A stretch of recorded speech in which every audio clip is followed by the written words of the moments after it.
Welcome to another journey into the depths of history, a time and place both strange and strangely familiar.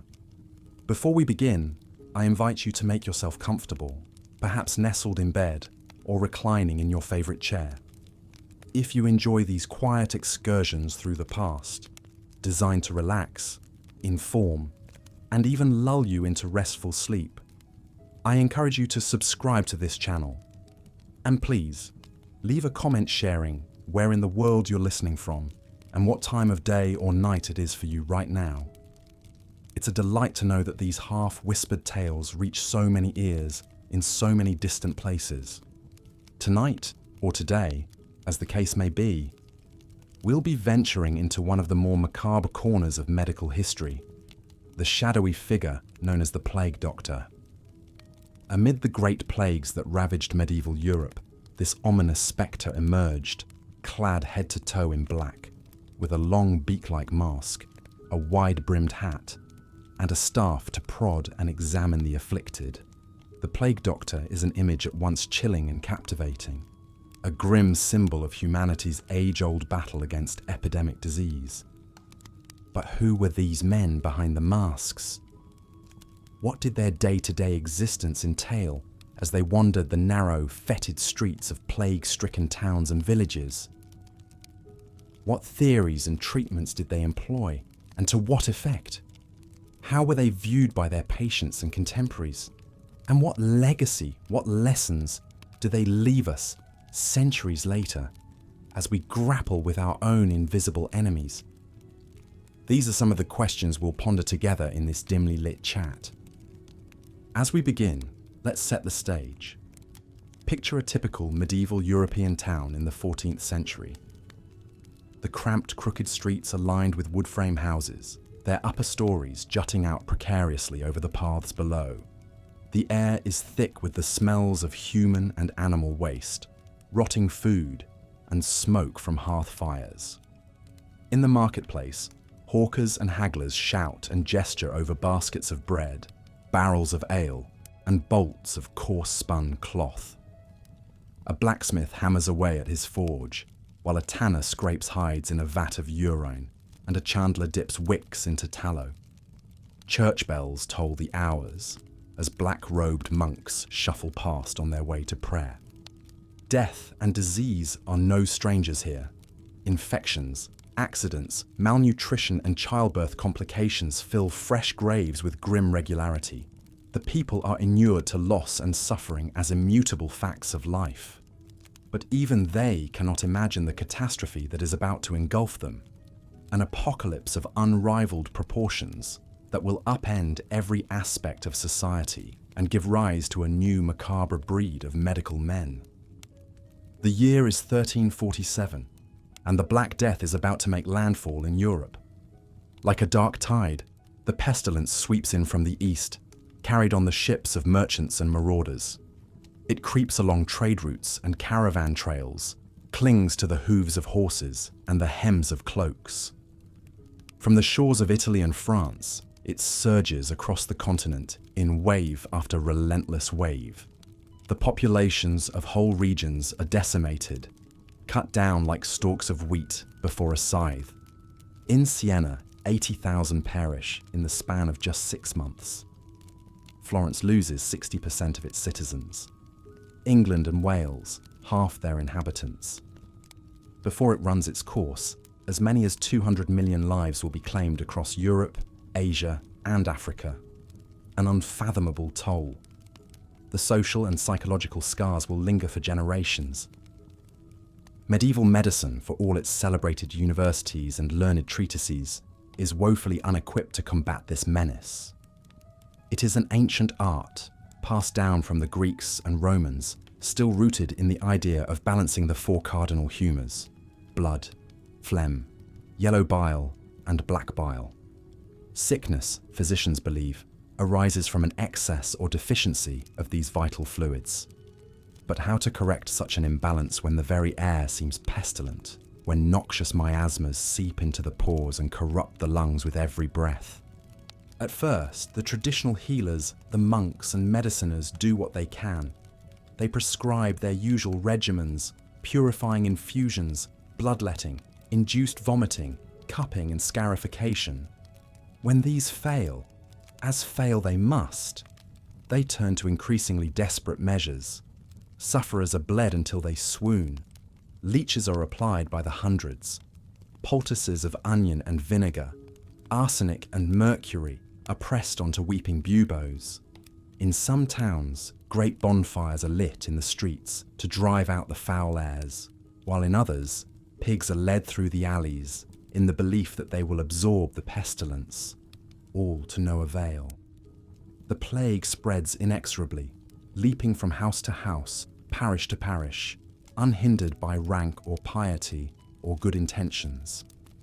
King Alfonso XI of Castile succumbs, as does the daughter of the English king, Edward III. In Avignon, the seat of the Pope, over half the cardinals perish. Whole monasteries fall silent as their inhabitants are entombed within. As fear and despair mount, a dark undercurrent of suspicion takes hold. Someone, something, must be to blame for this calamity. Surely it is a punishment from God, a scourging of humanity for its manifold sins. Or perhaps there is a more earthly culprit, a human hand behind the horrors. Rumours circulate of Jews poisoning wells, of lepers and beggars spreading contagion for spite. Pogroms and witch hunts flare up, adding to the unfolding tragedy. Amidst this chaos, the plague doctor makes his first appearance. With the established medical authorities overwhelmed and traditional treatments proving futile, city governments begin hiring these specialized practitioners on short-term contracts to attend to the infected. Many are young physicians just starting their careers, driven by a mix of civic duty, scientific curiosity, and economic desperation. Others are barber surgeons, apothecaries, or even laymen with no medical training at all, lured by the promise of steady pay in a time of upheaval. Perhaps the most famous origin story concerns one Charles Delorme, a 17th century French physician in service to the royal court. Delorme is often credited with inventing the iconic plague doctor outfit, though in truth, similar protective garments had been in use for hundreds of years prior. Nonetheless, his design became the archetype, the one immortalized in countless woodcuts and engravings, and still instantly recognizable today. Picture, if you will, this uncanny figure, clad head to toe in heavy black oilcloth, the fabric stiff and glossy and reeking of wax. Beneath a wide-brimmed leather hat, a mask with glass eye openings, and a long, beak-like protrusion juts out, stuffed with straw, herbs, and spices to filter the air. The hands are encased in thick leather gloves, the feet in tall boots, and in one hand, a slender wooden cane, used to examine patients from a safe distance. Imagine this spectral shape looming in your doorway as you lay fevered and writhing on a sweat-soaked cot. The moans of your family echoing from the next room. The stench of sickness and death inescapable. How terrifying and alien he must have appeared, this ominous emissary, as much a symbol of dread as of hope. In one account, a plague doctor is mistaken for the Grim Reaper himself and chased out of town by a mob. It's not hard to see why. Yet beneath the oilcloth and behind the glass eyes were very human, very frightened men. They were not immune to the pestilence, and they knew it, hence the elaborate precautions. Many did it out of a sense of duty, feeling, as one surgeon wrote, that honor and conscience obliged them to lend their aid to the individuals and the people who had paid for and nourished their studies. Others, less altruistically, were drawn by the promise of generous wages in a destabilized economy. Some plague doctors made small fortunes, charging exorbitant fees to desperate towns. Others took bribes from bereaved families to falsify death certificates, marking the plague's victims as casualties of more mundane illnesses, so they could be given proper burials rather than tossed ignominiously into mass graves. Of course, many paid the ultimate price themselves, succumbing to the contagion and adding their own corpses to the growing piles. So what did a typical day entail for these enigmatic figures? For some, the grim routine began even before dawn, with a visit to the plague pits, those ghastly trenches where the dead were heaped like cordwood. Here, the plague doctor would examine any newly delivered bodies, documenting age, sex, apparent symptoms, and time of death for the city records. He would also oversee the body carriers, the night soil men tasked with hauling away the pestilent remains. Once the sun rose, the doctor would make his rounds, moving from house to house and street to street, his ominous silhouette heralded by the tolling of a bell and cries of, "Bring out your dead!" He would knock at each door with the butt of his cane, calling for the sick to be brought forth. Then, from a safe distance, he would inspect the sufferers, taking note of fever, chills, buboes, blackened extremities. He would consult with whatever family remained, offering prognoses and prescribing treatments. And what treatments they were. Steeped in the ancient Greek notion of balancing the humours, and with only the dimmest understanding of human anatomy, let alone germ theory, the plague doctor's arsenal was a grim collection of folk remedies, superstitions, and what can only be described as sanctioned quackery. Bloodletting by lancet or leeches was a mainstay, thought to remove excess or bad blood. Likewise, purging with laxatives and emetics to void the body of imagined toxins. Buboes were poulticed or lanced, and oozing wounds cauterized with boiling oil or red-hot irons. Other cures were even more outlandish. Mercury and arsenic compounds were prescribed, on the theory that like cures like. Crushed emeralds and pearls were administered as tonics. Potions of ground unicorn horn were sold for exorbitant sums. Plague waters, containing everything from treacle to the pus of dead buboes, were hawked as cure-alls. One concoction, the famous theriac, contained over 60 ingredients including viper flesh, opium and cinnamon, and had to be aged for years like a fine wine. Of course, none of it worked. Or rather, nothing worked consistently or predictably. Some sufferers did recover, whether due to natural immunity, sheer chance, or perhaps the occasional lucky remedy that stumbled upon a legitimate curative property. But the vast majority succumbed, their agonies compounded by the ministrations of their masked attendants. Yet the plague doctors soldiered on, driven by duty, desperation, or delusion. They sustained themselves however they could, some with drink or opium, others with gallows humour or grim fascination at the bodily ravages they witnessed. A rare few, like the Italian poet-physician Michele Savonarola, found solace in writing, leaving behind harrowing accounts of their experiences. I examined the bodies of the dead, inspected the entrails, and observed the fluids, Savonarola wrote. I opened many corpses. I did not fear death. I served the sick with constancy, and I learned much from these cases. Among the ranks of these dark angels were a few figures who achieved a measure of renown, or at least notoriety, in their own time. Perhaps the most famous was Nostradamus, the French astrologer and reputed prophet who began his career as a plague doctor in the 1520s. For years he tended to the stricken in Provence, allegedly pioneering a rose pill of his own devising, the ingredients of which are now lost. While some hailed him as a miracle worker, others accused him of sorcery and Satanism. Ultimately, Nostradamus left medicine behind to devote himself to the occult arts for which he is now remembered. Another notable figure was Paracelsus, the Swiss-German philosopher and physician who rejected the traditional humoral theories in favour of a more alchemical approach. Paracelsus saw the plague as a poison that could be countered with other poisons, including mercury and arsenic.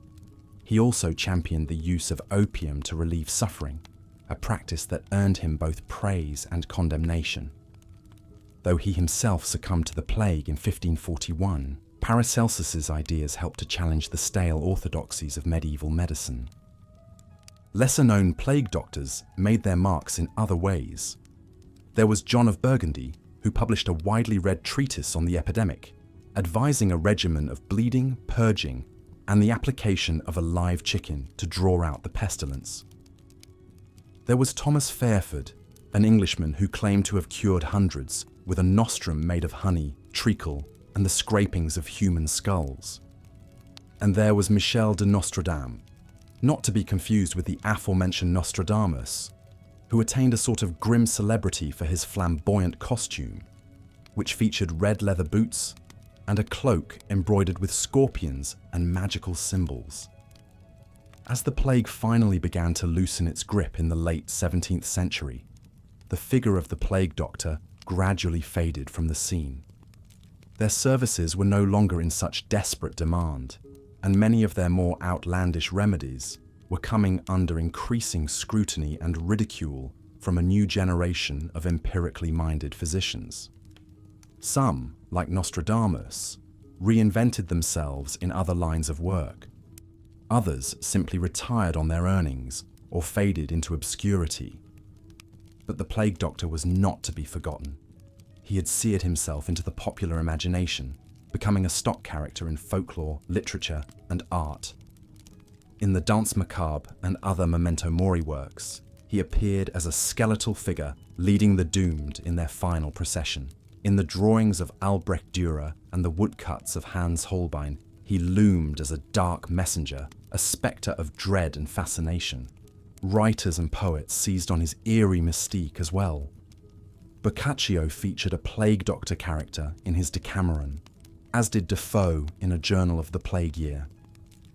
Edgar Allan Poe invoked the Mask of the Red Death in his famous story. More recently, the video game Assassin's Creed featured a plague doctor villain, while Japanese manga and anime have reimagined the character as a kind of gothic superhero. For all this darkly romantic appeal, it's worth pausing to consider the real human tragedy behind the plague doctor's macabre iconography. These were men confronting a horror of unimaginable scale, armed with little more than pseudoscience, superstition, and a hideous costume. That some acted out of noble self-sacrifice and others out of crass opportunism is perhaps less revealing than the fact that, in the face of such overwhelming calamity, human beings responded with the same mix of altruism and avarice, curiosity and terror, reason and raving that we always have. If there is a lesson to be drawn from the plague doctor's grim visage, perhaps it is simply this: that in times of crisis, people will always grasp for whatever certainty they can, however illusory or ill-conceived. They will place their faith in shamans and showmen, in folk cures and old wives' tales, in prayer and portent and desperate quackery. And sometimes, in their confusion and despair, they will lash out at convenient scapegoats, seeing in the other the spectres of their own dread. It's a lesson we might take to heart in our own era of pandemic anxiety and cultural unease. When confronted with the uncanny and implacable, the perils both microscopic and ineffable, how do we arm ourselves? With science, with reason, with compassion and cool-headed resolve? Or do we, too, reach for the nostrums and talismans, the face masks and funny hats, the seductive certainties of a simpler age? As we lie in repose, letting these questions drift and disperse like the imagined miasmas of medieval streets, we might just detect the faint rattle of the plague doctor's cane, that hollow memento mori tapping at the door of history, warning of the perils of forgetting, and inviting us always to reckon with our fragile humanity. From this snug vantage, across the centuries and yet not so very far at all, the plague doctor keeps his eternal vigil, a grim reminder, and perhaps, in his own strange way, a guardian and guide. And with that, dear listener, we will draw this darkly dreamy discourse to a close. As always, I invite you to reflect on what you've heard. to follow the threads of your own curiosity into the dim-lit corners of history, and to share your thoughts with me and your fellow listeners. If this chronicle of the Plague Doctor has piqued your interest or stirred your imagination, I encourage you to visit the sources in the description to learn more. Part 6. Profiles of Notable Plague Doctors. The life of a plague doctor was one of grim duty and ceaseless toil. To most, they were faceless figures, clad in black, their identities concealed behind beaked masks. But some of these daring men left deeper marks on history, becoming legends in their own right. One such figure was Michel de Nostradam, better known as Nostradamus. Long before he rose to fame as an astrologer and supposed prophet, the young Frenchman worked as a plague doctor in the 1520s. Trained in the medical arts at the University of Montpellier, he travelled through Provence, treating the sick with unorthodox methods like bloodletting, herbal remedies, and fastidious hygiene. While his efforts likely had little effect, he cultivated an early reputation as a compassionate and dedicated healer. Another iconic plague doctor was the infamous Dr. Schnabel of Rome, whose terrifying likeness was captured in a 17th century engraving by German artist Paul Fürst. The image, titled Dr. Beak from Rome, shows a gaunt figure clad head to toe in black, wearing a wide-brimmed hat and clutching a long cane. Most unsettling is his elongated, beak-like mask, stuffed with straw and pungent herbs to filter out the pestilential miasmas thought to spread disease. According to legend, Schnabel lured the plague out of Rome like a Pied Piper, leading the Black Death away with his echoing cries of "I am the Plague Doctor." Less theatrical, but more influential, was the 14th century French physician John of Burgundy. In the midst of the Black Death, John published a widely read treatise on the epidemic, the cure and prevention of the pestilence. His prescriptions blended Galenic medicine with folk remedies and religious rituals. He promoted bloodletting, purging, and the use of theriac, a cure-all concoction that typically included viper flesh, opium, and up to 80 other ingredients. John also stressed the importance of prayer, penitence, and pilgrimage to ward off the plague, which he attributed to a triple conjunction of Saturn, Jupiter, and Mars. While John's remedies had little effect on the implacable bacterium behind the plague, his writings shaped the medieval medical response to the greatest health crisis in European history. These notable plague doctors, from the famous to the forgotten, shared a common purpose: to minister to the sick and dying in times of unspeakable horror. They confronted the Black Death with the limited tools and knowledge of their time, often at great personal risk. Some, like Nostradamus, went on to greater fame in other pursuits. Others, like Dr. Schnabel, became enduring symbols of the plague's terror. And still others, like John of Burgundy, left a lasting mark on medieval medicine, for better or worse. While the efficacy of their treatments was doubtful, their bravery and determination in the face of a pitiless foe remains a testament to the timeless resilience of the human spirit. Part 7. The Plague Doctor in Art and Literature. As the Black Death raced across medieval Europe, it left a grim imprint on the arts and culture of the time. Few images better captured the morbid spirit of the age than the Plague Doctor, with his ominous beaked mask, black robes, and aura of death. This chilling figure soon became a stock character in medieval and Renaissance art, appearing in manuscript illustrations, woodblock prints, and haunting oil paintings. One of the most famous artistic representations of the Plague Doctor can be found in the Danse Macabre, or Dance of Death. This allegorical genre, which emerged in the 15th century, depicts the universality of death, showing skeletons and corpses leading people from all walks of life in a grim procession to the grave. In many Danse Macabre artworks, the Plague Doctor is shown joining the morbid dance, his beaked mask and black robes making him almost indistinguishable from the grinning skeletons. Another iconic plague doctor image appears in Peter Bruegel, the Elder's 1562 painting, The Triumph of Death. This nightmarish vision shows an army of skeletons laying waste to a blighted landscape, slaughtering peasants and nobles alike. In the center of the canvas, a gaunt plague doctor examines a dying man, his beak-like mask giving him the appearance of a monstrous bird of prey. The painting captures the helplessness and despair of a society overwhelmed by death, with the plague doctor as a grim avatar of the age. The plague doctor also stalked the pages of medieval and Renaissance literature. In Giovanni Boccaccio's 1353 masterpiece, The Decameron, a group of young Florentines flee the Black Death by hiding out in a villa and telling each other stories. Several of these tales feature plague doctors, portrayed as either helpless charlatans or heartless profiteers. In one memorable scene, a plague doctor refuses to treat a dying man unless he is paid in advance, only to be tricked out of his fee by the quick-witted victim. Plague doctors also haunt the works of later writers, from Daniel Defoe's A Journal of the Plague Year to Edgar Allan Poe's The Masque of the Red Death. In Defoe's 1722 novel, based on accounts of the 1665 Great Plague of London, the narrator encounters several plague doctors, depicting them as brave but ultimately futile figures, overwhelmed by the sheer scale of the epidemic. In Poe's 1842 short story, a mysterious figure in a mask like the countenance of a stiffened corpse crashes a masquerade ball, bringing the plague to a group of decadent revelers.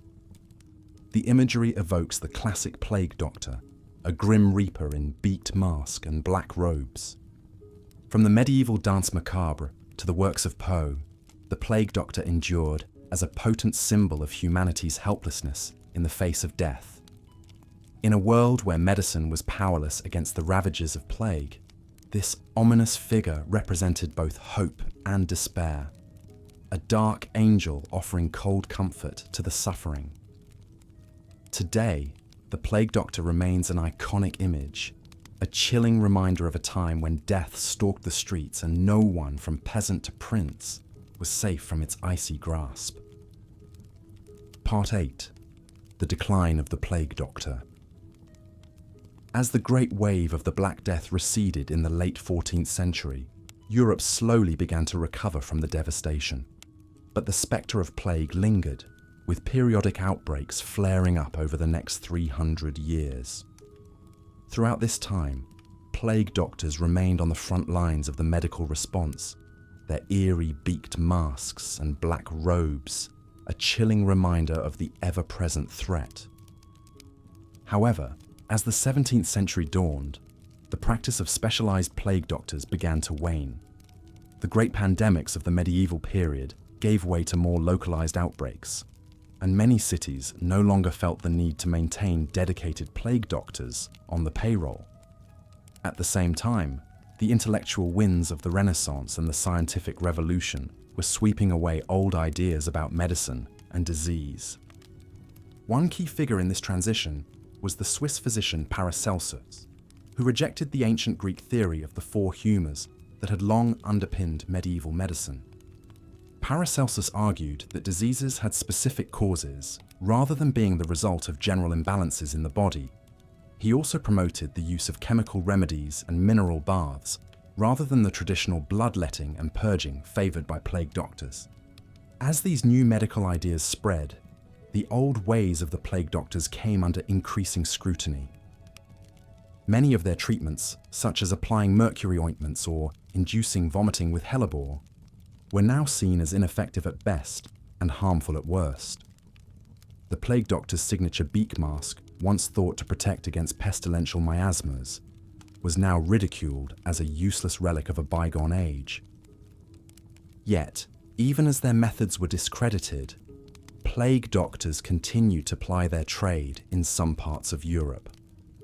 In the 17th and 18th centuries, outbreaks of plague still occasionally struck cities like Marseille, Messina, and Moscow. In these times of crisis, local authorities still turned to the familiar figure of the plague doctor with his beaked mask and black robes to tend to the sick and dying. One of the last known plague doctors was Jean-Jacques Poutot, who served in Marseille during the Great Plague of 1720. Poutot was a distinguished surgeon who had studied under the famed anatomist Guillaume Desnouettes. When the plague struck Marseille, Poutot donned the traditional plague doctor's garb and worked tirelessly to treat the sick, earning widespread praise for his dedication and skill. However, Poutot's success was the exception rather than the rule. By the late 18th century, the plague doctor had largely faded into history, a relic of a darker time when death stalked the streets and medicine was powerless to stop it. The last recorded appearance of a plague doctor in Europe was in 1819, during an outbreak of cholera in Cephalonia, Greece. After that, the beaked mask and black robes of the plague doctor were consigned to the realm of history and legend. Today, the plague doctor lives on mainly as a haunting image in art and literature, a symbol of the grim realities of life in a time before modern medicine. In an age of antibiotics and vaccines, it is hard to imagine the terror and despair that gripped medieval Europe during the Black Death, but the plague doctor remains a chilling reminder of a time when death was always just a breath away and humanity struggled to find hope in the face of an implacable foe. Part 9. Evaluating the plague doctor's legacy. Looking back from the vantage point of the 21st century, it is easy to dismiss the medieval plague doctor as a hopeless quack, peddling futile remedies in the face of an unstoppable disease. And indeed, it is true that many of their treatments, from bloodletting to mercury ointments, did little to stem the tide of the Black Death. Some plague doctors were undoubtedly charlatans or profiteers, exploiting the desperation of a society in crisis for personal gain. Yet to simply write off the plague doctor as a historical curiosity or a cautionary tale would be to miss the deeper significance of their legacy. In a time of unimaginable horror and suffering, these brave men and women stepped forward to confront an enemy that no one understood and few could escape. They did so with little knowledge of the true nature of the disease they faced, armed only with the limited tools and theories of medieval medicine. In this sense, the plague doctor can be seen as a symbol of human resilience and compassion in the face of overwhelming adversity. At a time when many were understandably tempted to flee or hide from the contagion, the plague doctor chose to stay and fight, often at great personal risk. They tended to the sick and dying, offering what comfort and solace they could, even if their treatments were largely ineffective. Moreover, while the plague doctor's methods may have been misguided by modern standards, they represented the best medical knowledge of their time. The theory of the four humours, which held that disease was caused by imbalances in the body's fluids, had been the foundation of Western medicine since the days of Hippocrates. The plague doctor's signature beak mask, stuffed with sweet herbs to filter out bad air, was a logical extension of the prevailing miasma theory of disease. In this light, the plague doctor can be seen as a forerunner of the modern medical professional, bravely confronting the great health crises of their age with the tools and knowledge available to them. Just as today's doctors and nurses have battled COVID-19 with ventilators and experimental vaccines, the plague doctors of old fought the Black Death with leeches and poultices, doing the best they could in the face of a terrifying unknown. Of course, the plague doctor was not a perfect hero. Like all human beings, they were a product of their time, with all the flaws and limitations that entailed. Some undoubtedly used their position for personal enrichment or power, exploiting the suffering of others for their own gain. And their reliance on superstition and folk remedies undoubtedly caused harm to many of their patients. But to focus solely on these flaws would be to miss the larger picture. The plague doctor, for all their faults, represented a glimmer of light in a time of profound darkness. They offered hope and solace to a society in the grip of an existential crisis, providing a reminder that even in the worst of times, human compassion and resilience can endure. Conclusion: lessons from the Plague Doctor. In the end, perhaps the most enduring legacy of the medieval Plague Doctor is the lessons they offer for our own time. In an age of global pandemics, climate change, and social upheaval, the spectre of the Plague Doctor looms large, a reminder of the fragility of human life and the limits of our control over the natural world. Like the Plague Doctors of old, we too are confronting a terrifying and invisible enemy, armed only with the imperfect tools of our own time. And like them, we have seen the best and worst of human nature in the face of crisis, from acts of selfless heroism to the spread of misinformation and the exploitation of fear for personal or political gain. Yet the story of the Plague Doctor also offers hope.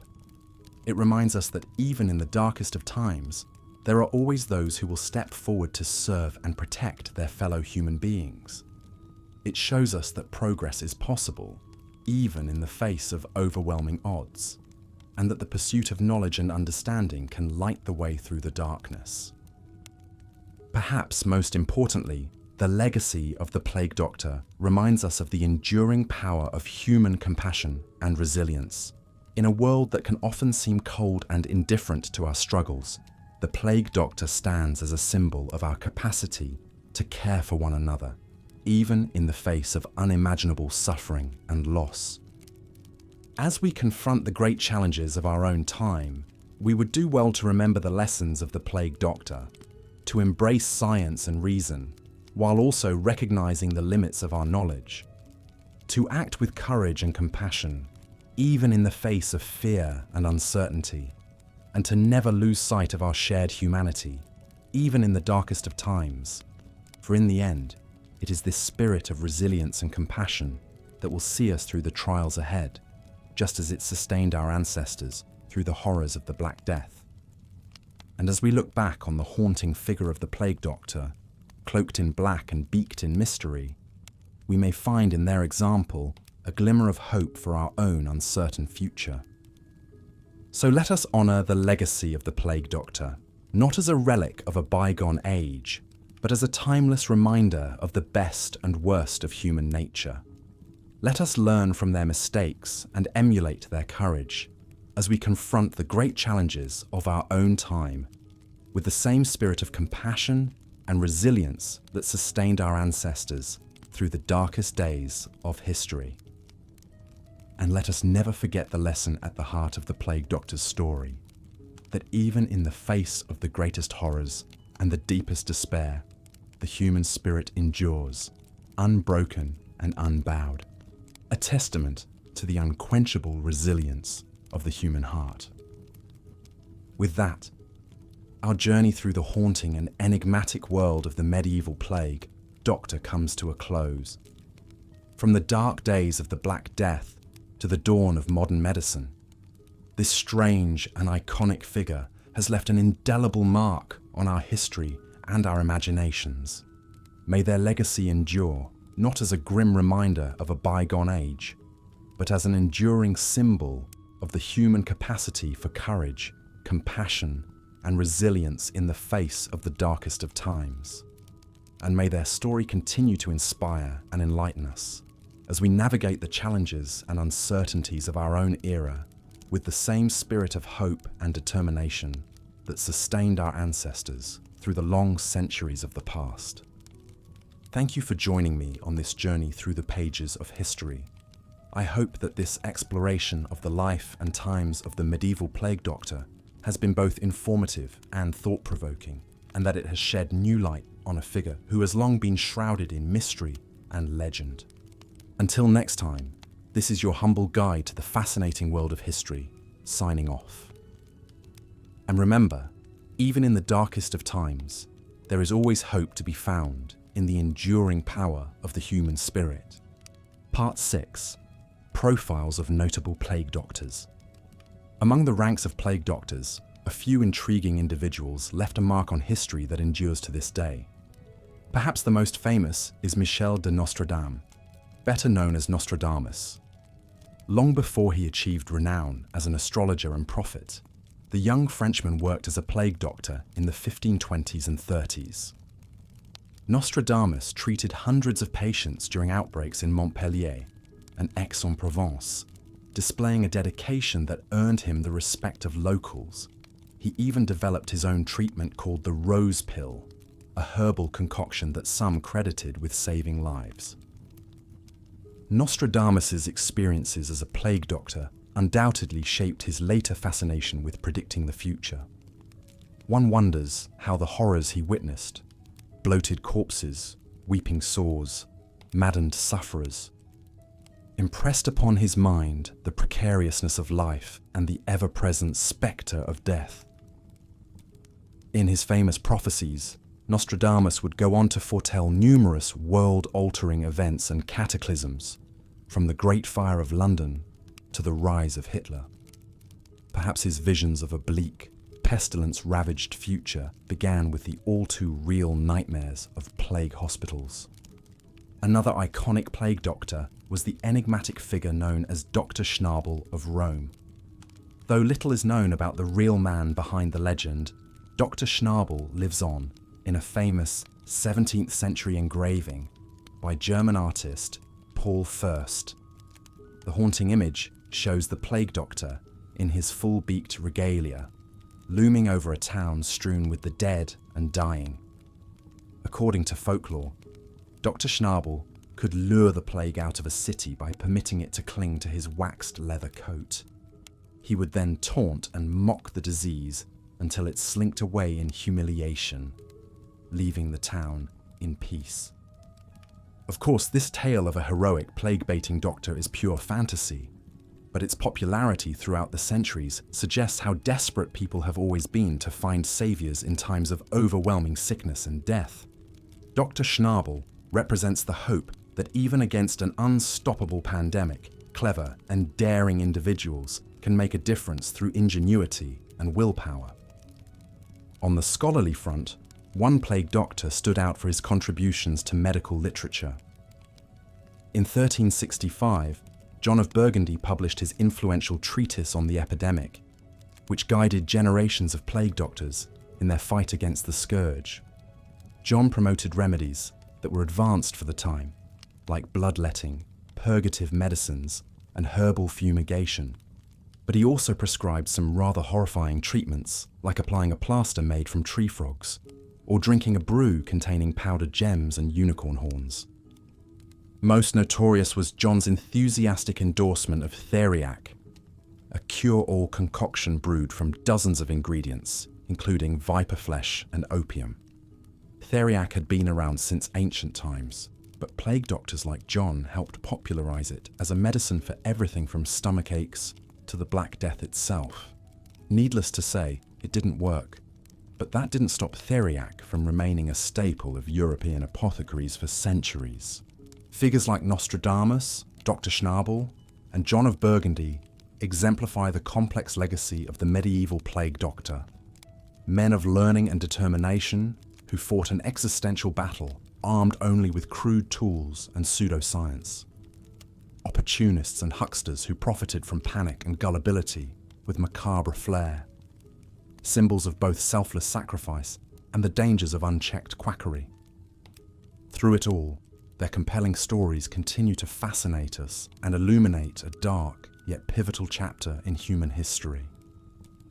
Part 7. The Plague Doctor in Art and Literature.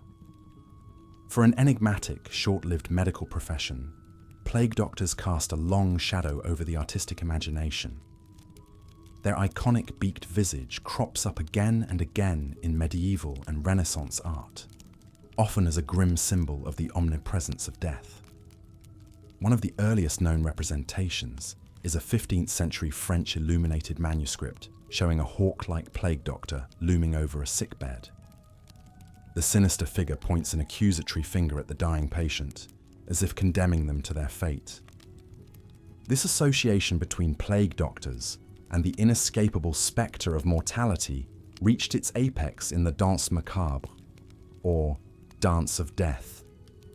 A common motif in late medieval artwork, the Danse Macabre depicts characters from all walks of life, kings, peasants, bishops and children, being led to the grave in a morbid conga line, and who gleefully presides over this ghoulish scene? None other than the Plague Doctor, skeletal and beaked, ushering souls into the afterlife with a bony hand. Plague Doctors also haunted the edges of Renaissance masterpieces like Peter Bruegel's famous painting, The Triumph of Death. Amidst the apocalyptic hellscape of rampaging skeletons and burning ships, a Plague Doctor can be spotted nonchalantly strolling through the chaos, unperturbed by the wholesale destruction around him. Here, the Plague Doctor almost merges with the figure of death itself, an implacable agent of doom calmly going about his business. In literature, Plague Doctors often embodied the darkly comedic absurdities of a world turned upside down by pandemic. Boccaccio set the template in his Decameron, which follows 10 young Florentines as they escape the Black Death and pass the time telling bawdy tales. The first story centers on the pompous Dr. Simone de Villa, a quack who claims he can diagnose patients just by looking at their urine. When a prankster switches samples as a joke, hilarity ensues as the clueless doctor reads the ailments of a pregnant woman in a man's pee. Other writers deployed Plague Doctors as more tragic figures, like Daniel Defoe in his pioneering novel, A Journal of the Plague Year. Though not a central character, Defoe's fictional physician Dr. Heath somberly dispenses advice and attends to the mounting dead with stoic resolve. He represents the futility of human efforts against an indomitable plague, but also the necessity of perseverance in the face of hopelessness. The image of the Plague Doctor reached its most romantic and macabre zenith in the works of Edgar Allan Poe. Poe name-dropped Plague Doctors in several tales, most famously in The Mask of the Red Death. In this story, Prince Prospero and his nobles attempt to seal themselves off from a hideous pestilence in a Gothic abbey. At a climactic masquerade ball, a mysterious guest arrives dressed in funeral robes and a bloody beaked mask, the Red Death incarnate as a Plague Doctor. One by one, the horrified revelers succumb to the disease, realizing too late that death comes for us all. From medieval manuscripts to the genius of Poe, Plague Doctors endure in our artistic memory because they so hauntingly fuse the identities of healer and harbinger of doom. With their ominous garb and prophetic presence, Plague Doctors have always been ready-made metaphors for the allure and terror of mortality. Even today, they remain a visual shorthand for our deepest fears of contagion, isolation, and the unknown. Part 8. The Decline of the Plague Doctor. As the cataclysmic waves of the Black Death receded in the late 17th century, so too did the sight of Plague Doctors stalking the streets of Europe's cities. The practice of contracting specialized physicians to treat plague victims faded as major outbreaks became more infrequent and advances in sanitation gradually reduced the severity of the disease. By the dawn of the Enlightenment, Plague Doctors had largely vanished from the medical landscape, relegated to the realm of memory and myth. Several factors contributed to the decline of the Plague Doctor. One was simply a drop in demand as the plague itself became less of an existential threat. Bubonic plague remained a deadly problem well into the 19th century, particularly in Eastern Europe and the Ottoman Empire. But it no longer triggered the same level of all-encompassing panic and social breakdown that had defined the medieval experience. As plague evolved into more of a persistent nuisance than a civilization killer, the need for dedicated plague fighters diminished. At the same time, the intellectual tides were turning against many of the core beliefs and practices of the Plague Doctor tradition. The ancient Greek concept of humoral medicine, which had dominated Western medicine for centuries, was increasingly discredited by new scientific ideas in the 16th and 17th centuries. Reformers like Paracelsus and Vesalius challenged the notion that disease resulted from imbalances in bodily fluids, instead proposing chemical and anatomical explanations.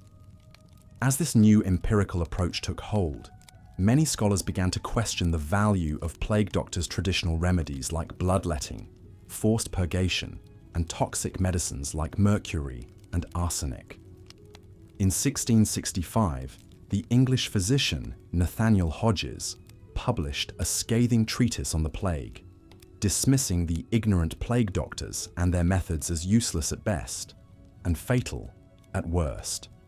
For Hodges, the way to fight epidemics was not beaked masks and leeches, but observation, quarantine, and good hygiene. Of course, the plague doctor didn't disappear overnight. In some parts of Europe, particularly areas frequently ravaged by Ottoman armies and their pestilential baggage trains, plague doctors remained a fixture well into the 1700s. In 1720, a Russian plague doctor was reportedly beaten to death by an angry mob who thought his fumigation rituals had unleashed demons upon their village. But by the Napoleonic era, the plague doctor was essentially extinct, more likely to be seen as a character at a costume ball than on an actual battlefield with disease. The beak doctor persisted as a visual symbol of past pandemics, of misguided medical practices, of the thin line between life and death. But the living profession had slipped into the mists of history. This demise reflects the broader trend away from specialized crisis doctors and towards more formalized, institutionalized medicine in the modern era. In their time, plague doctors represented a medical emergency response system, hired on short-term contracts to handle sudden disease flare-ups. But as governments developed standing public health bureaus and hospitals became permanent fixtures in every major city, the lone plague doctor was replaced by an entrenched medical infrastructure. Still, the disappearance of the plague doctor left a void in the European imagination.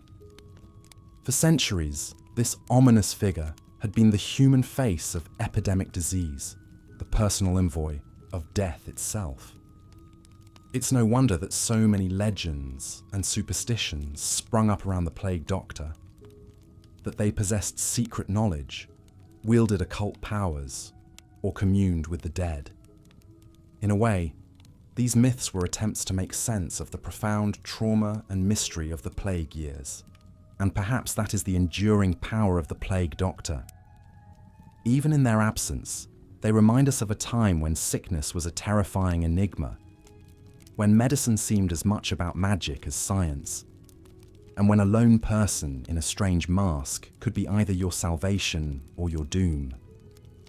The plague doctor may be gone, but their ghost lingers on, a relic of a darker age that still speaks to our deepest fears and fascinations. The city of Rome was no stranger to the plague doctor's haunting presence.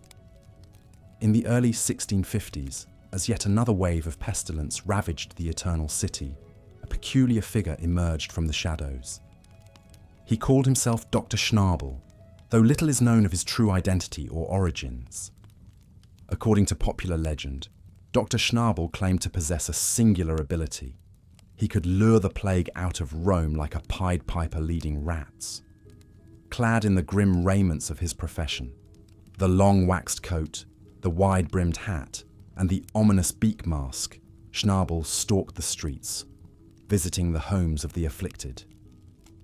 Eyewitness accounts from the time describe a macabre ritual. Schnabel would enter the house and examine the feverish, bubo-ridden patient. Then, he would produce a small vial from the folds of his coat. This, he claimed, contained a secret essence, a distillation of the plague itself. With great ceremony, Schnabel would open the vial and begin to chant in an unknown tongue, his voice muffled behind the beaked mask. The essence, he said, would draw the pestilence out of the victim's body and back into the vial. He would then stopper the container, sealing the disease inside. Night after night, Schnabel repeated this grim performance, moving from house to house, street to street. As word of his strange practice spread, so too did tales of his success. Some swore that his treated patients recovered at a remarkable rate. that the black boils receded and the fever broke. Of course, in an age of superstition and desperation, rumours took on a life of their own.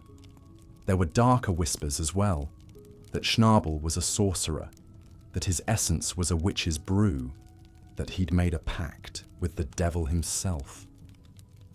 As the epidemic began to wane, Dr. Schnabel vanished from the streets as suddenly as he'd appeared. Some said he left Rome, others that he succumbed to the very plague he fought. Still others whispered that he never existed at all, that he was a mass delusion born of collective terror and grief. Though his historicity remains uncertain, Dr. Schnabel's legacy endures to this day in a famous engraving from the time.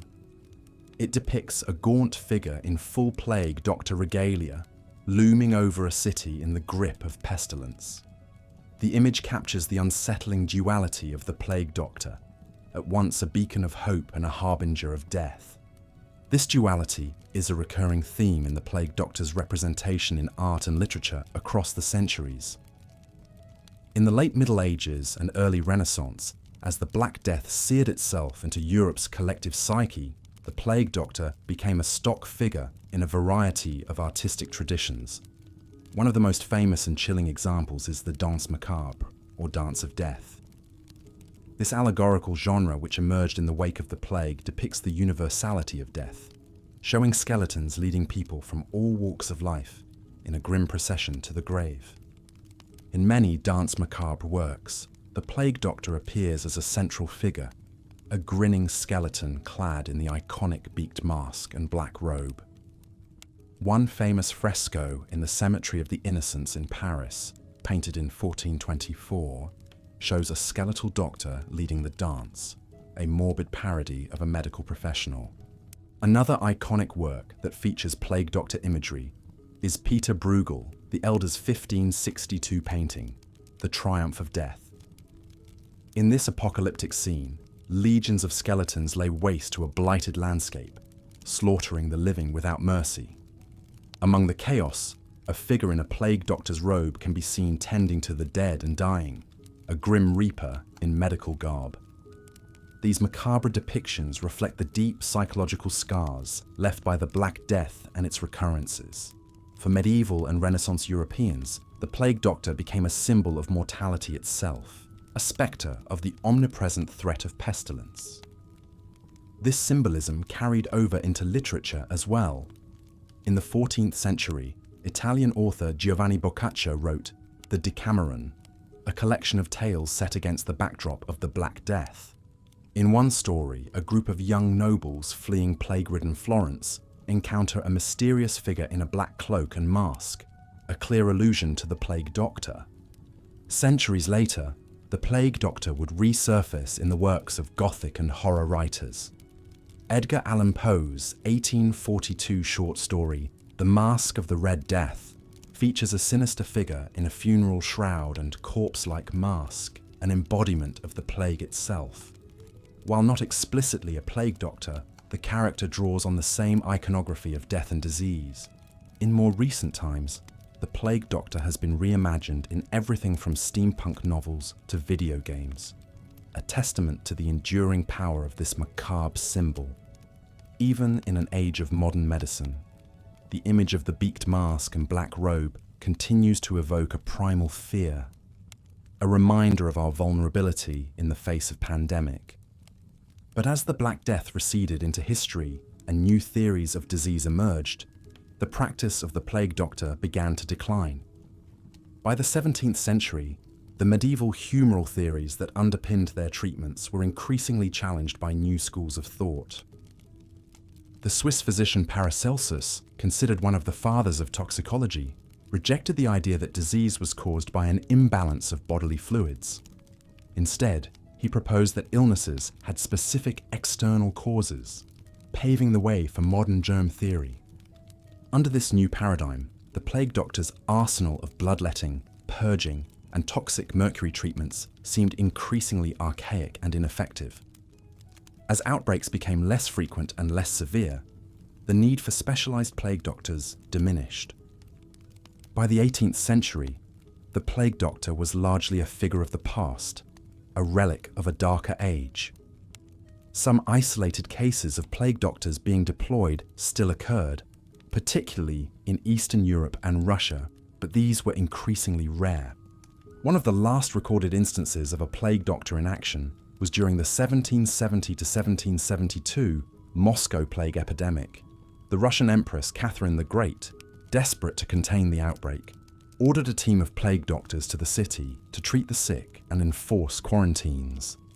But even in this late case, the effectiveness of the plague doctors was limited. Contemporary accounts suggest that many were poorly trained and equipped, and some may have even contributed to spreading the disease through improper handling of patients and bodies. As the Age of Enlightenment gave way to the modern era, the plague doctor faded into the mists of history.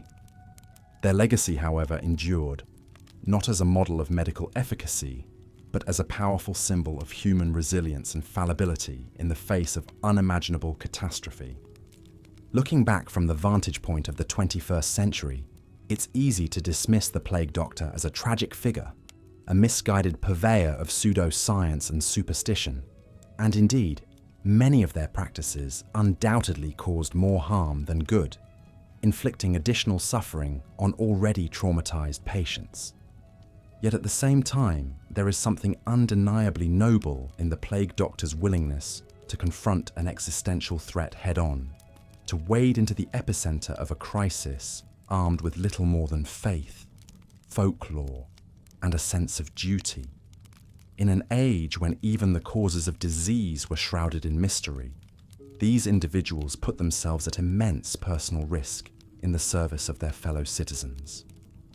In that sense, the plague doctor's story is a very human one, a tale of ordinary people thrust into extraordinary circumstances, struggling to make sense of the senseless, to find order in chaos. Their methods may have been flawed, but their intentions were often admirable, and in their enduring symbolism, the beaked mask, the black robe, the aura of morbid mystery, the plague doctors left an indelible mark on Western culture. They came to represent not just the horrors of disease, but the eternal human struggle against the unknown and the unknowable. It's a struggle that continues to this day. As the COVID-19 pandemic has so vividly demonstrated, we are not so far removed from our medieval ancestors as we might like to believe. We too have grappled with the suddenness of pestilence, the social and economic upheaval, the feelings of helplessness and despair. And like the citizens of the 14th century Florence or the 17th century Rome, we have turned to our doctors and nurses as beacons of hope in the darkness.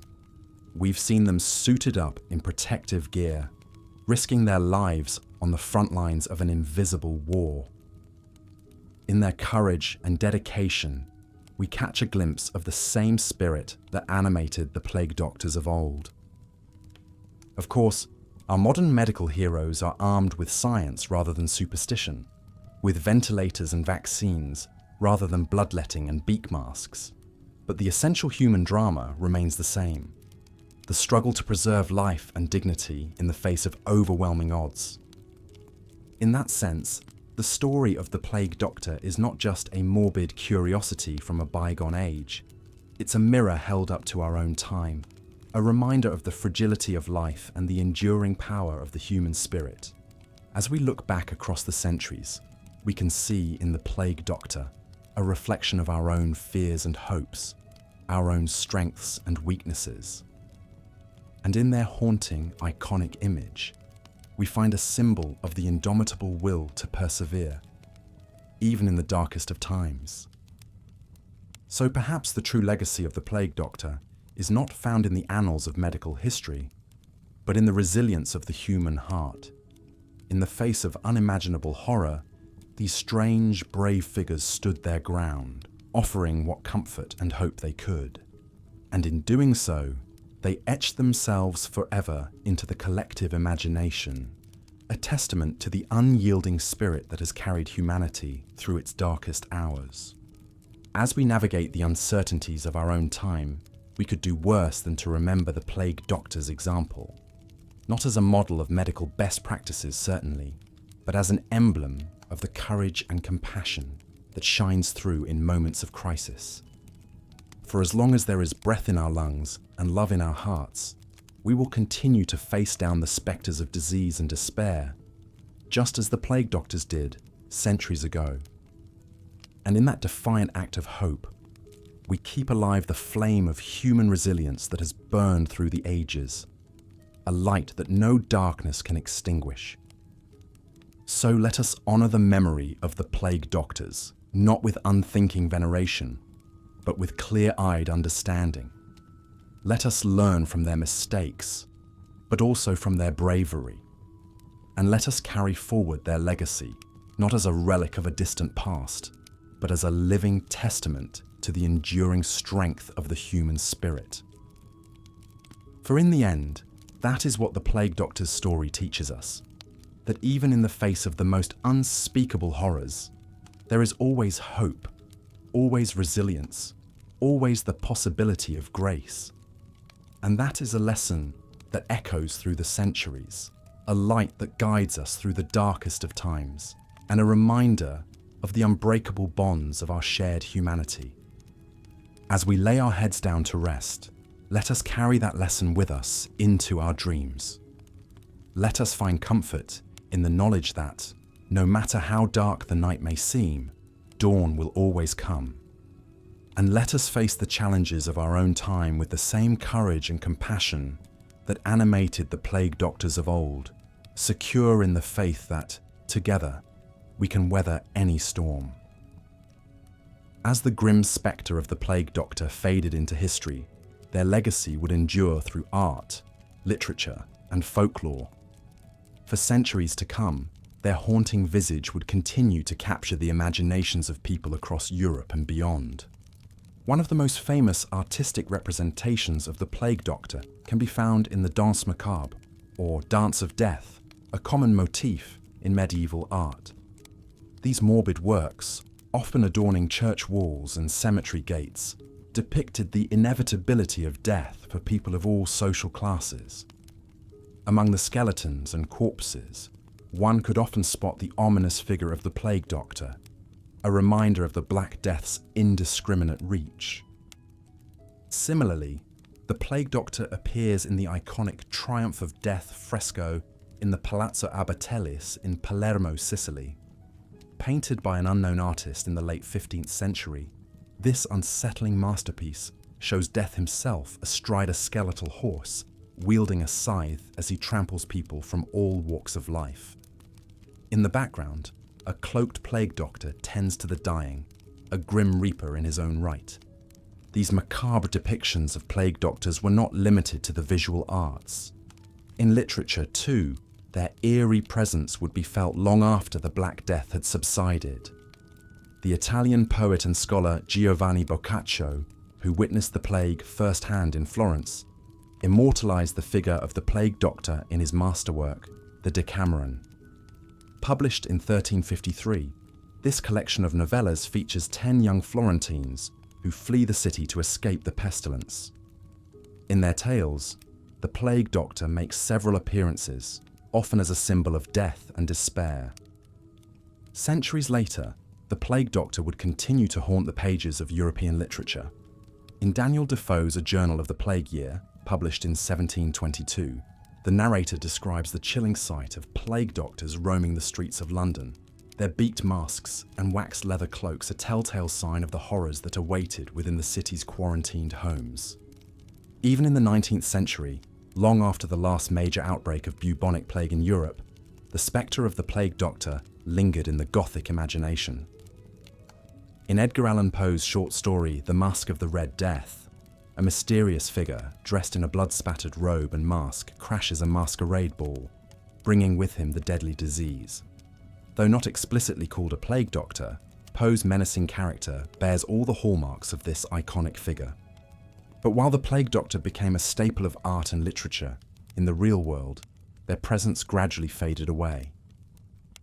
As outbreaks of plague became less frequent and less severe in the 17th and 18th centuries, the need for specialized plague doctors diminished. At the same time, Their methods and cures came under increasing scrutiny from a new generation of medical thinkers. One of the most vocal critics of the plague doctors was the Swiss physician and alchemist Paracelsus. Born in 1493, Paracelsus rejected the traditional Galenic medicine that had dominated Europe for centuries, including the humoral theory that underpinned so much of the plague doctor's work. Instead, he advocated for a new approach based on observation, experimentation, and the use of chemical remedies. Paracelsus dismissed the plague doctors as charlatans and quacks, more interested in collecting their fees than truly helping the sick.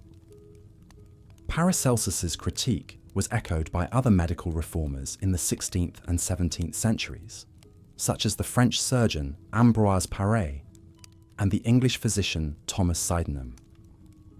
They argued that many of the plague doctor's treatments, like bloodletting and purging, actually weakened patients and made them more susceptible to the disease. As these new ideas gained traction, the practice of hiring specialized plague doctors began to wane. By the 18th century, they had largely disappeared from Western Europe, though a few could still be found in the more remote and backward regions of the continent. In the Balkans and parts of Eastern Europe, for example, plague doctors were still being employed as late as the 1830s to deal with sporadic outbreaks of the disease. But by and large, the plague doctor had become a relic of a darker, more superstitious age. Their legacy, however, endured, not as a model of medical expertise, but as a symbol of the Black Death's unimaginable horrors and the desperate measures people would take to confront them. For us today, it's easy to look back at the plague doctors with a mixture of fascination and revulsion. On one hand, we can admire their bravery in fighting a terrifying disease, often at great personal risk. Many plague doctors were among the few people willing to treat the infected, providing what little comfort and care they could. Some, like Nostradamus, even experimented with new methods and medicines in a genuine attempt to find a cure. On the other hand, we cannot ignore the plague doctors' many shortcomings and failures. For all their good intentions, their methods were often useless at best and actively harmful at worst. In their ignorance of the true causes of disease, they resorted to superstition, pseudoscience, and outright quackery. And in their desperation to be seen doing something, anything, to fight the plague, they sometimes exploited people's fears and made false promises of miraculous cures.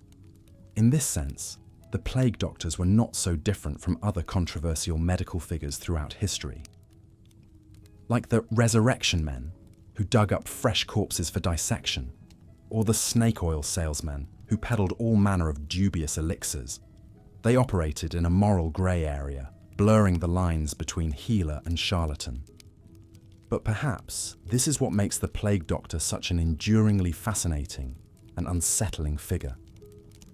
In their story, we see reflected the age-old human struggle to confront the spectre of death and disease. We see the desperate search for answers in the face of the unknown, and the all-too-human tendency to cling to hope, even in the darkest of times. In a way, the plague doctor's legacy is still with us today. Every time we face a new and terrifying epidemic, from the Spanish flu to AIDS to COVID-19, we grapple with the same questions and challenges that confronted the men behind those beaked masks centuries ago. We too must navigate the uncharted waters of a global health crisis, balancing science and superstition, reason and fear, personal risk and public duty. And just like in the time of the Black Death, we often look to our doctors and healers to guide us through the storm. We place our trust and our lives in their hands, hoping that their knowledge and dedication will see us through to brighter days. But as the story of the plague doctors reminds us that trust is a fragile and precious thing, it must be earned through rigorous science, compassionate care, and an unwavering commitment to the truth, even when the truth is difficult or frightening. For in the end, The lesson of the Plague Doctor is not about medicine or mortality, but about the eternal human struggle to find meaning and purpose in the face of the abyss. It is a reminder that even in the darkest times, there are always those who will step forward to light the way, imperfect and fallible though they may be. And so we remember the Plague Doctors not as heroes or villains, but as something much more complex and much more human. They were people who confronted the unimaginable with whatever tools and knowledge they had, driven by a sense of duty, compassion, and perhaps a touch of morbid curiosity. In their haunting visage, we see a reflection of ourselves, our fears and our hopes, our weaknesses and our strengths.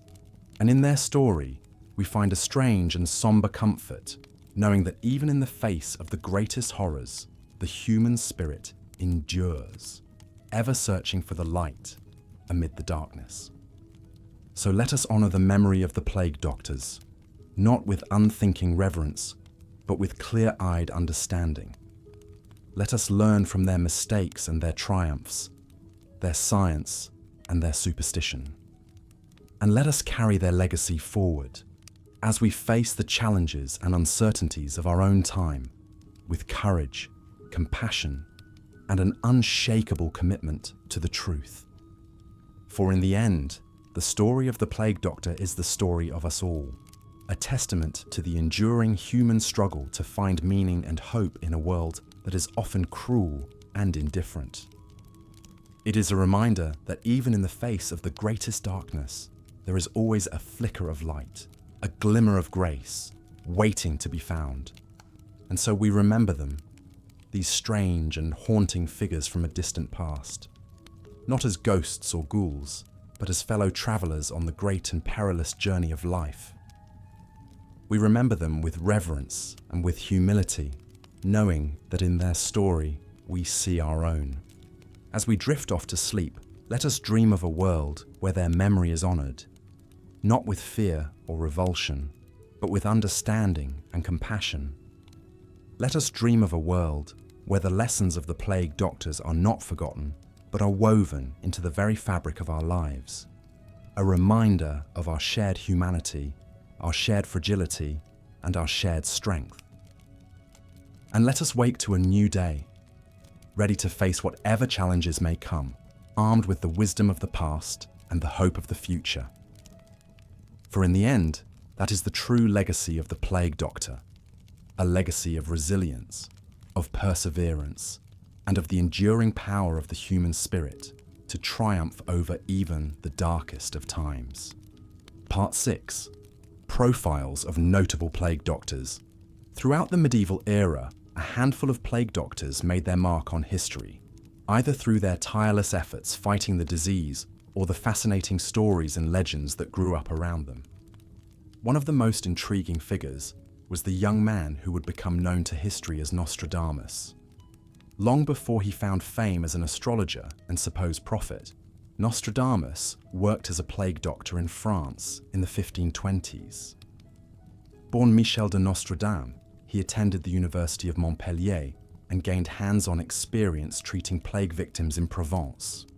Accounts suggest he pioneered more enlightened methods like fresh air, clean water, and removing corpses from the streets. Some even credit him with creating an early rose pill of vitamin C to strengthen the body. While modern historians doubt many of these claims, his time battling the plague undoubtedly shaped the young doctor and may have sparked his interest in predicting the future. Another mythic plague doctor was the enigmatic figure known as Dr. Schnabel of Rome. Though solid records of his life are scarce, Schnabel was immortalized in a famous 17th century engraving by Paul Fürst. The haunting image shows the plague doctor in his full iconic outfit, stalking through a town strewn with the dead and dying. According to legend, Dr. Schnabel was a fearless and inventive plague fighter, willing to try daring and occult methods beyond the standard practices of the time. Some stories claim he marched through the streets banging a drum, using musical tones to lure the plague away like a snake charmer or Pied Piper. Others say he employed alchemical potions, astrological talismans, and incantations, alongside his lancing of buboes. How much truth lies behind the Schnabel legends is hard to confirm, but his captivating image in Fürst's engraving ensured his place in the plague doctor pantheon. A somewhat more reputable plague doctor was John of Burgundy, a French physician who published an influential treatise on the Black Death in the 1360s, called the Treatise on the Epidemic. Burgundy's work helped spread many of the standard treatments of the time, including bloodletting, boil lancing, purgative medicines, and fumigation with herbs. He also promoted the use of theriac, a cure-all concoction supposedly created by the ancient Greeks that remained popular into the 18th century. Made from dozens of ingredients like viper flesh, opium, spices, and honey, theriac was touted as a miracle remedy for the plague and other ailments. While it may have dulled pain with its narcotic effects, theriac, of course, did little to truly fight the disease. Nonetheless, Burgundy's writings helped cement his status as an expert and authority on the plague throughout medieval Europe. These notable figures, Nostradamus the visionary, Dr. Schnabel the eccentric, and John of Burgundy the scholar, represent just a sampling of the many doctors who donned the ominous plague mask and battled the Black Death across the centuries. Some were earnest and dedicated, others opportunistic or misguided, but all contributed to the enduring image and mythos of the plague doctor that still haunts the imagination today. And as their stories spread through whispered tales and printed pages, the plague doctor took on a compelling second life as a figure in medieval and Renaissance art. Part 7. The Plague Doctor in Art and Literature. As the Black Death carved its grim path across Europe, the plague doctor became a darkly captivating figure in the artwork of the era. Many woodcuts, manuscript illustrations, and engravings featured skeletally thin plague doctors stalking through towns devastated by disease. In some depictions, the beaked physicians almost seemed to be grim reapers themselves, culling the infected like a personification of death. This macabre medical imagery reached its heights in the 14th and 15th centuries, when artists used plague doctor figures to capture the omnipresent dread and morbidity of a society traumatized by the Black Death. One famous example is the Danse Macabre, or Dance of Death, a common medieval artistic motif showing dancing skeletons, corpses, and reapers representing the all-conquering power of death. Numerous Danse Macabre works included the skeletal plague doctor joining in death's grisly parade. An anonymous 15th century Italian engraving shows a procession of deceased plague victims following a triumphant, scythe-wielding plague doctor against a bleak landscape. Similar scenes appear in the margins of illuminated manuscripts and the exterior carvings of churches, a reminder to viewers that no one was safe from the plague or the beak-masked doctors that heralded it. The plague doctor's ominous silhouette clearly resonated with artists striving to capture the haunting spirit of those death-saturated times. Plague doctors also endured as a literary figure long after the Black Death's peak in the 14th century. In the 1600s, as later outbreaks still menaced Europe, plague doctors appeared in several famous works. The Italian author Giovanni Boccaccio, who survived the plague in Florence, used a plague doctor-like figure as a symbol of human vanity and hypocrisy in his classic story collection, The Decameron. The English writer Daniel Defoe, best known for Robinson Crusoe, mentions plague doctors in his journalistic novel, A Journal of the Plague Year, based on the 1665 London outbreak. Even the American Gothic master Edgar Allan Poe, writing in the 1840s, employed a plague doctor-like mask in his chilling tale, The Mask of the Red Death, in which a mysterious cloaked figure brings a plague to a debauched masquerade ball. Throughout these artworks and stories, the plague doctor serves as a haunting memento mori, a reminder of life's brevity and death's invincible supremacy. With their unsettling masks and aura of fatal futility, plague doctors symbolized the vulnerability and dread that epidemic disease instilled in the medieval European psyche. Even as the Black Death receded and medicine slowly advanced, the plague doctor persisted in the visual and literary imagination, a macabre icon of one of history's darkest chapters. But in the real world of the late 17th and 18th centuries, the era of the plague doctor was gradually, mercifully coming to a close. Part 8. The Decline of the Plague Doctor. By the late 1600s, the plague doctor was starting to seem like a relic of a more barbaric time. The devastation of the Black Death's initial 14th century assault had abated, with outbreaks becoming more localized and sporadic across Europe. At the same time, new medical philosophies and scientific approaches were slowly starting to challenge medieval dogmas about disease. Leaders and scholars increasingly looked upon the old plague doctor ways as ineffective at best and harmful quackery at worst. One influential critic of plague doctors was the Swiss-German physician Paracelsus, often considered the father of toxicology. In the 16th century, he scoffed at the convoluted potions and superstitious methods of many plague doctors, famously declaring that the patients are not helped by all these things, no more than a cow is helped by a new door. Others lambasted plague doctors' reliance on bloodletting, induced vomiting and lancing boils, which likely only worsened suffering without curing anything. The gradual growth of anatomical study, chemical experiments and empirical observation in the 1500s and 1600s led doctors to question the ancient Greek humoral theories that underpinned plague medicine. Authorities also grew tired of the high fees charged by roving plague doctors with dubious credentials.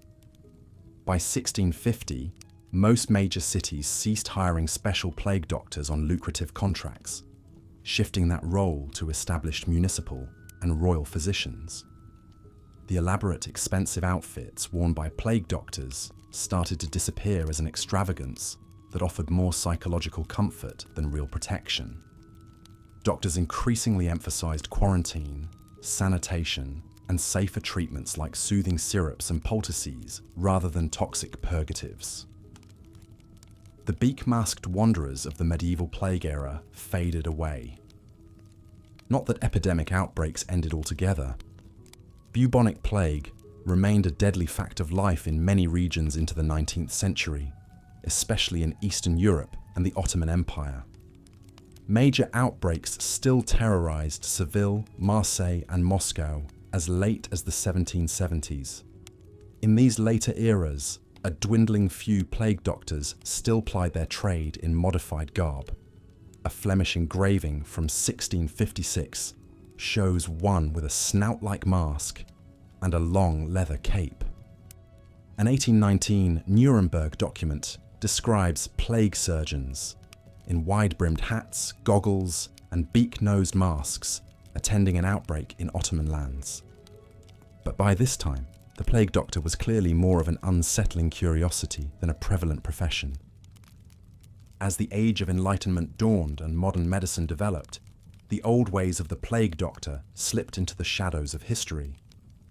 Their leather-cloaked forms and eerie masks largely vanished from the streets of Europe, relegated to the pages of storybooks and the nightmarish collective memory of the medieval world. But even as the living profession died out, the plague doctor persisted as a symbol, a chilling reminder of darker times when death walked openly among us. Their legacy remains as complex and layered as the mysterious potions and talismans they once carried from sickbed to mass grave. Part 9. Evaluating the plague doctor's legacy. Looking back from our modern medical vantage point, it's easy to dismiss the medieval plague doctor as a useless relic at best and a harmful fraud at worst. And to be sure, many of their methods, from bloodletting to mercury salves, likely caused far more suffering than healing. Desperate patients subjected themselves to all manner of gruesome and pointless treatments in the futile hope of cheating a deadly disease. Medical science was centuries from truly understanding. Yet one can also see the Plague Doctor, especially in those first apocalyptic waves of the Black Death, as a strangely noble figure doing what little they could in the face of unimaginable horror. Many were brave volunteers and low-ranking surgeons, risking their lives for civic duty, not just greedy charlatans or spotlight-seeking plague influencers. Some sources suggest the mortality rate for plague doctors was as high as 65%.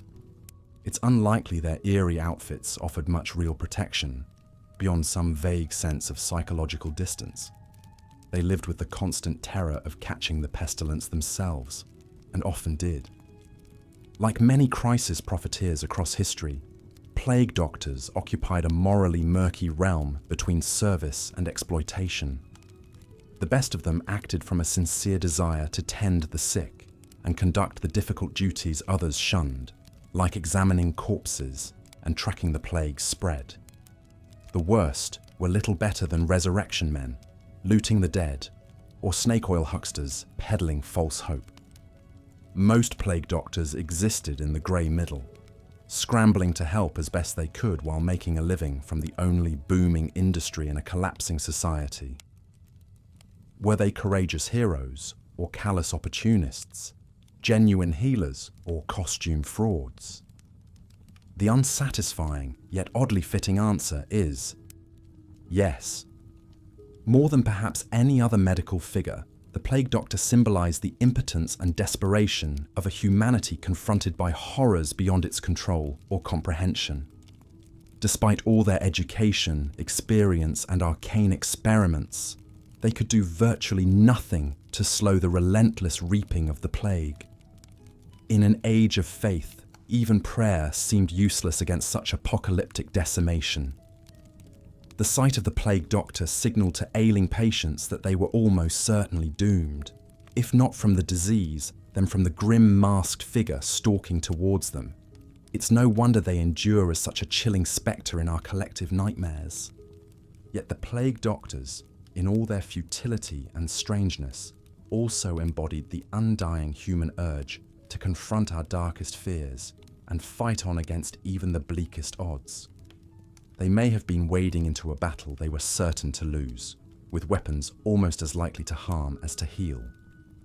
But wade in they did, with the same mixture of courage, persistence, and mortality, defying self-delusion that has inspired healers in every pandemic before and since.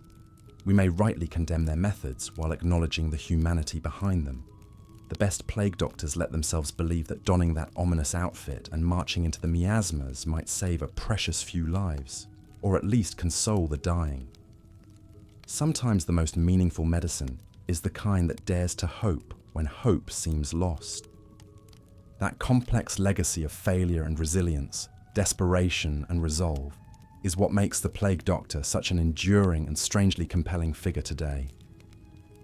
It's the same dark fascination that draws us to the frontline nurses and doctors of our modern pandemic times, their faces concealed behind the PPE that has become our era's emblematic medical mask. The plague doctor reminds us of our own harrowing capacity for blindness and delusion in the midst of raging pestilence and our stubborn, inspiring refusal to surrender to the void. They are at once a memento mori of life's precarity and a symbol of humanity's tenacity. Conclusion: lessons from the plague doctor. In the end, perhaps the plague doctor endures because they remind us of our own modern selves, separated from the miasmic mysteries of the medieval world, yet still enthralled and terrified by the primal power of pandemic. Staring into the empty glass eyes of that beaked mask, we see reflected our own desperate scramble to combat COVID-19 and our own fitful progress against the invisible enemies that have stalked us since time immemorial. The differences in medical knowledge and technology, vast as they are, seem to collapse in the face of the eternal human realities of transmissible disease. The plague doctor's legacy whispers the same lesson our own pandemic has shouted anew: that despite all our scientific advances and elaborate social constructs, we remain far more vulnerable than we like to admit. That our bodies and our societies can unravel with startling speed, when a malevolent microbe appears, that our vaunted knowledge is always a step behind nature's most devilish curveballs. The plague is the ultimate humbler. As one modern virologist put it, it reminds us, like the plague doctor's looming silhouette, of how little control we truly have. And yet, the plague doctor also symbolizes our indomitable capacity to fight on, however clumsily and imperfectly, against enemies we barely understand. They embodied the very human blend of fear and duty, superstition and science, helplessness and resolve that has marked medicine's eternal wrestle with infectious disease. From their flawed yet valiant efforts, we can draw inspiration to confront our own microbial nemeses with the same courage and persistence, even as we strive to avoid their worst mistakes. If the plague doctor was a symbol of medieval ignorance and suffering, they are also an icon of timeless human resilience and compassion. 500 years after the last plague doctor hung up their mask, we grapple with the same challenges that dogged them: the race for cures and containment, the arguments over lockdowns and liberty, the desperate improvisation and self-sacrificing service of doctors on harrowing front lines. Now as then, we are reminded that medicine, for all its technological triumphs, remains a deeply human endeavor, bound up with culture and emotion as much as reason and science. Healers, then and now, are only as effective as the tools and theories available to them, and only as wise as the frightened, fragile societies they serve. So let us remember the plague doctor in all their haunting ambiguity, as a cautionary tale and an inspiration, an avatar of fatal ignorance and noble sacrifice, a mirror of our own halting struggle against the microscopic forces that have shaped human history more than any king or conqueror. They are a memento mori of life's tragic fragility in the face of untamable nature, and an icon of our stubborn refusal to submit to that cruel calculus. Most of all, they are an eternal reminder that even in our darkest, most diseased and death-haunted nights, there will always be those who take up the mask and dare to venture out to meet the pestilence head-on. As they did, so must we all. Part 6. Profiles of notable plague doctors. In the annals of history, a few plague doctors stand out for their unique stories and contributions during times of unimaginable crisis. One such figure was Michel de Nostredame, better known to the world as Nostradamus. Long before he gained renown as an astrologer and supposed seer, the young Frenchman worked as a plague doctor in the 1520s and 30s. Fresh from completing his medical studies at the University of Montpellier, Nostradamus began treating victims of the bubonic plague, first in his hometown of Saint-Rémy-de-Provence, then in surrounding towns like Marseille and Aix-en-Provence. He threw himself into the fight against the dreaded pestilence, working tirelessly to heal the sick and comfort the dying. Rather than relying solely on the traditional treatments of bloodletting and purgatives, Nostradamus employed novel methods like promoting cleanliness, fresh air, and clean water. He formulated his own herbal remedies, including the famous rose pill, which contains such ingredients as rose hips, cypress, iris, and sawdust from green wood. While the efficacy of these concoctions is certainly questionable by modern standards, his tireless efforts and compassion were much appreciated by the communities he served. Local officials lauded him for his dedication, and he managed to survive the plague outbreaks himself, a testament to his knowledge of contagion prevention. Yet the constant spectre of death and suffering undoubtedly took a psychological toll. In his later writings, there is a pervasive sense of melancholy and dark fascination with the occult and apocalyptic visions. One can imagine the horrors witnessed by the young plague doctor forever haunting the man who would become the infamous doomsday prophet. Another legendary plague doctor was the enigmatic figure known as Dr. Schnabel of Rome. Though little is known about his real identity, or life story, he was immortalized in a famous 17th century German engraving, Der Dr. Schnabel von Rom, which depicts him in the iconic plague doctor outfit, complete with ominous beak-like mask. According to popular legend, Dr. Schnabel was a fearless and eccentric figure who took a highly unconventional approach to fighting the plague. The story goes that during a severe outbreak in Rome, he donned his waxed leather coat and beaked mask and set out to literally lure the plague out of the city. Wandering the narrow, fetid alleyways, Dr. Schnabel would call out to the pestilence, daring it to face him. With a lantern in one hand and a long stick in the other, he banged on doors and shutters, taunting the sickness. "Bring out your dead!" he is alleged to have shouted. "The doctor is here to cure you!" Whether the audacious Dr. Schnabel truly managed to draw the plague away, as the legend claims, is highly doubtful, but his story persisted as a source of grim fascination, a darkly humorous tale of one man's bold and bizarre attempt to confront the unconquerable. Not all plague doctors were such outsized personalities.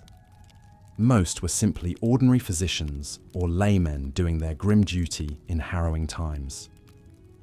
One such figure was John of Burgundy, a 14th century French physician who left his mark on history not through wild tales or antics, but through his medical writings. In 1365, as the plague ravaged much of Europe, John of Burgundy published Treatise on the Epidemic, a practical guide for those treating plague victims. The work was notable for promoting the use of phlebotomy, or bleeding, as a primary treatment, along with detailed instructions for lancing and cauterizing the swollen buboes that were the plague's most horrific symptom. John also recommended a variety of medicines and tonics to be imbibed or applied topically. The most famous of these was the theriac, a concoction that purported to be a universal antidote to poisons and disease. Often containing dozens of ingredients, from opium to viper flesh, theriac was a staple in the plague doctor's arsenal, even if its efficacy was questionable at best. Treatise on the Epidemic went on to become one of the most widely disseminated medical texts of the medieval era, reprinted numerous times over the following centuries. For better or worse, it helped establish some of the standard treatments used by plague doctors across Europe, cementing John of Burgundy's quiet but significant legacy. These profiles offer but a glimpse into the lives of the men behind the beaked masks. Some were learned physicians, some lay healers, some outright charlatans and profiteers, but they were all united by the grim duty they performed in the face of a terrible foe.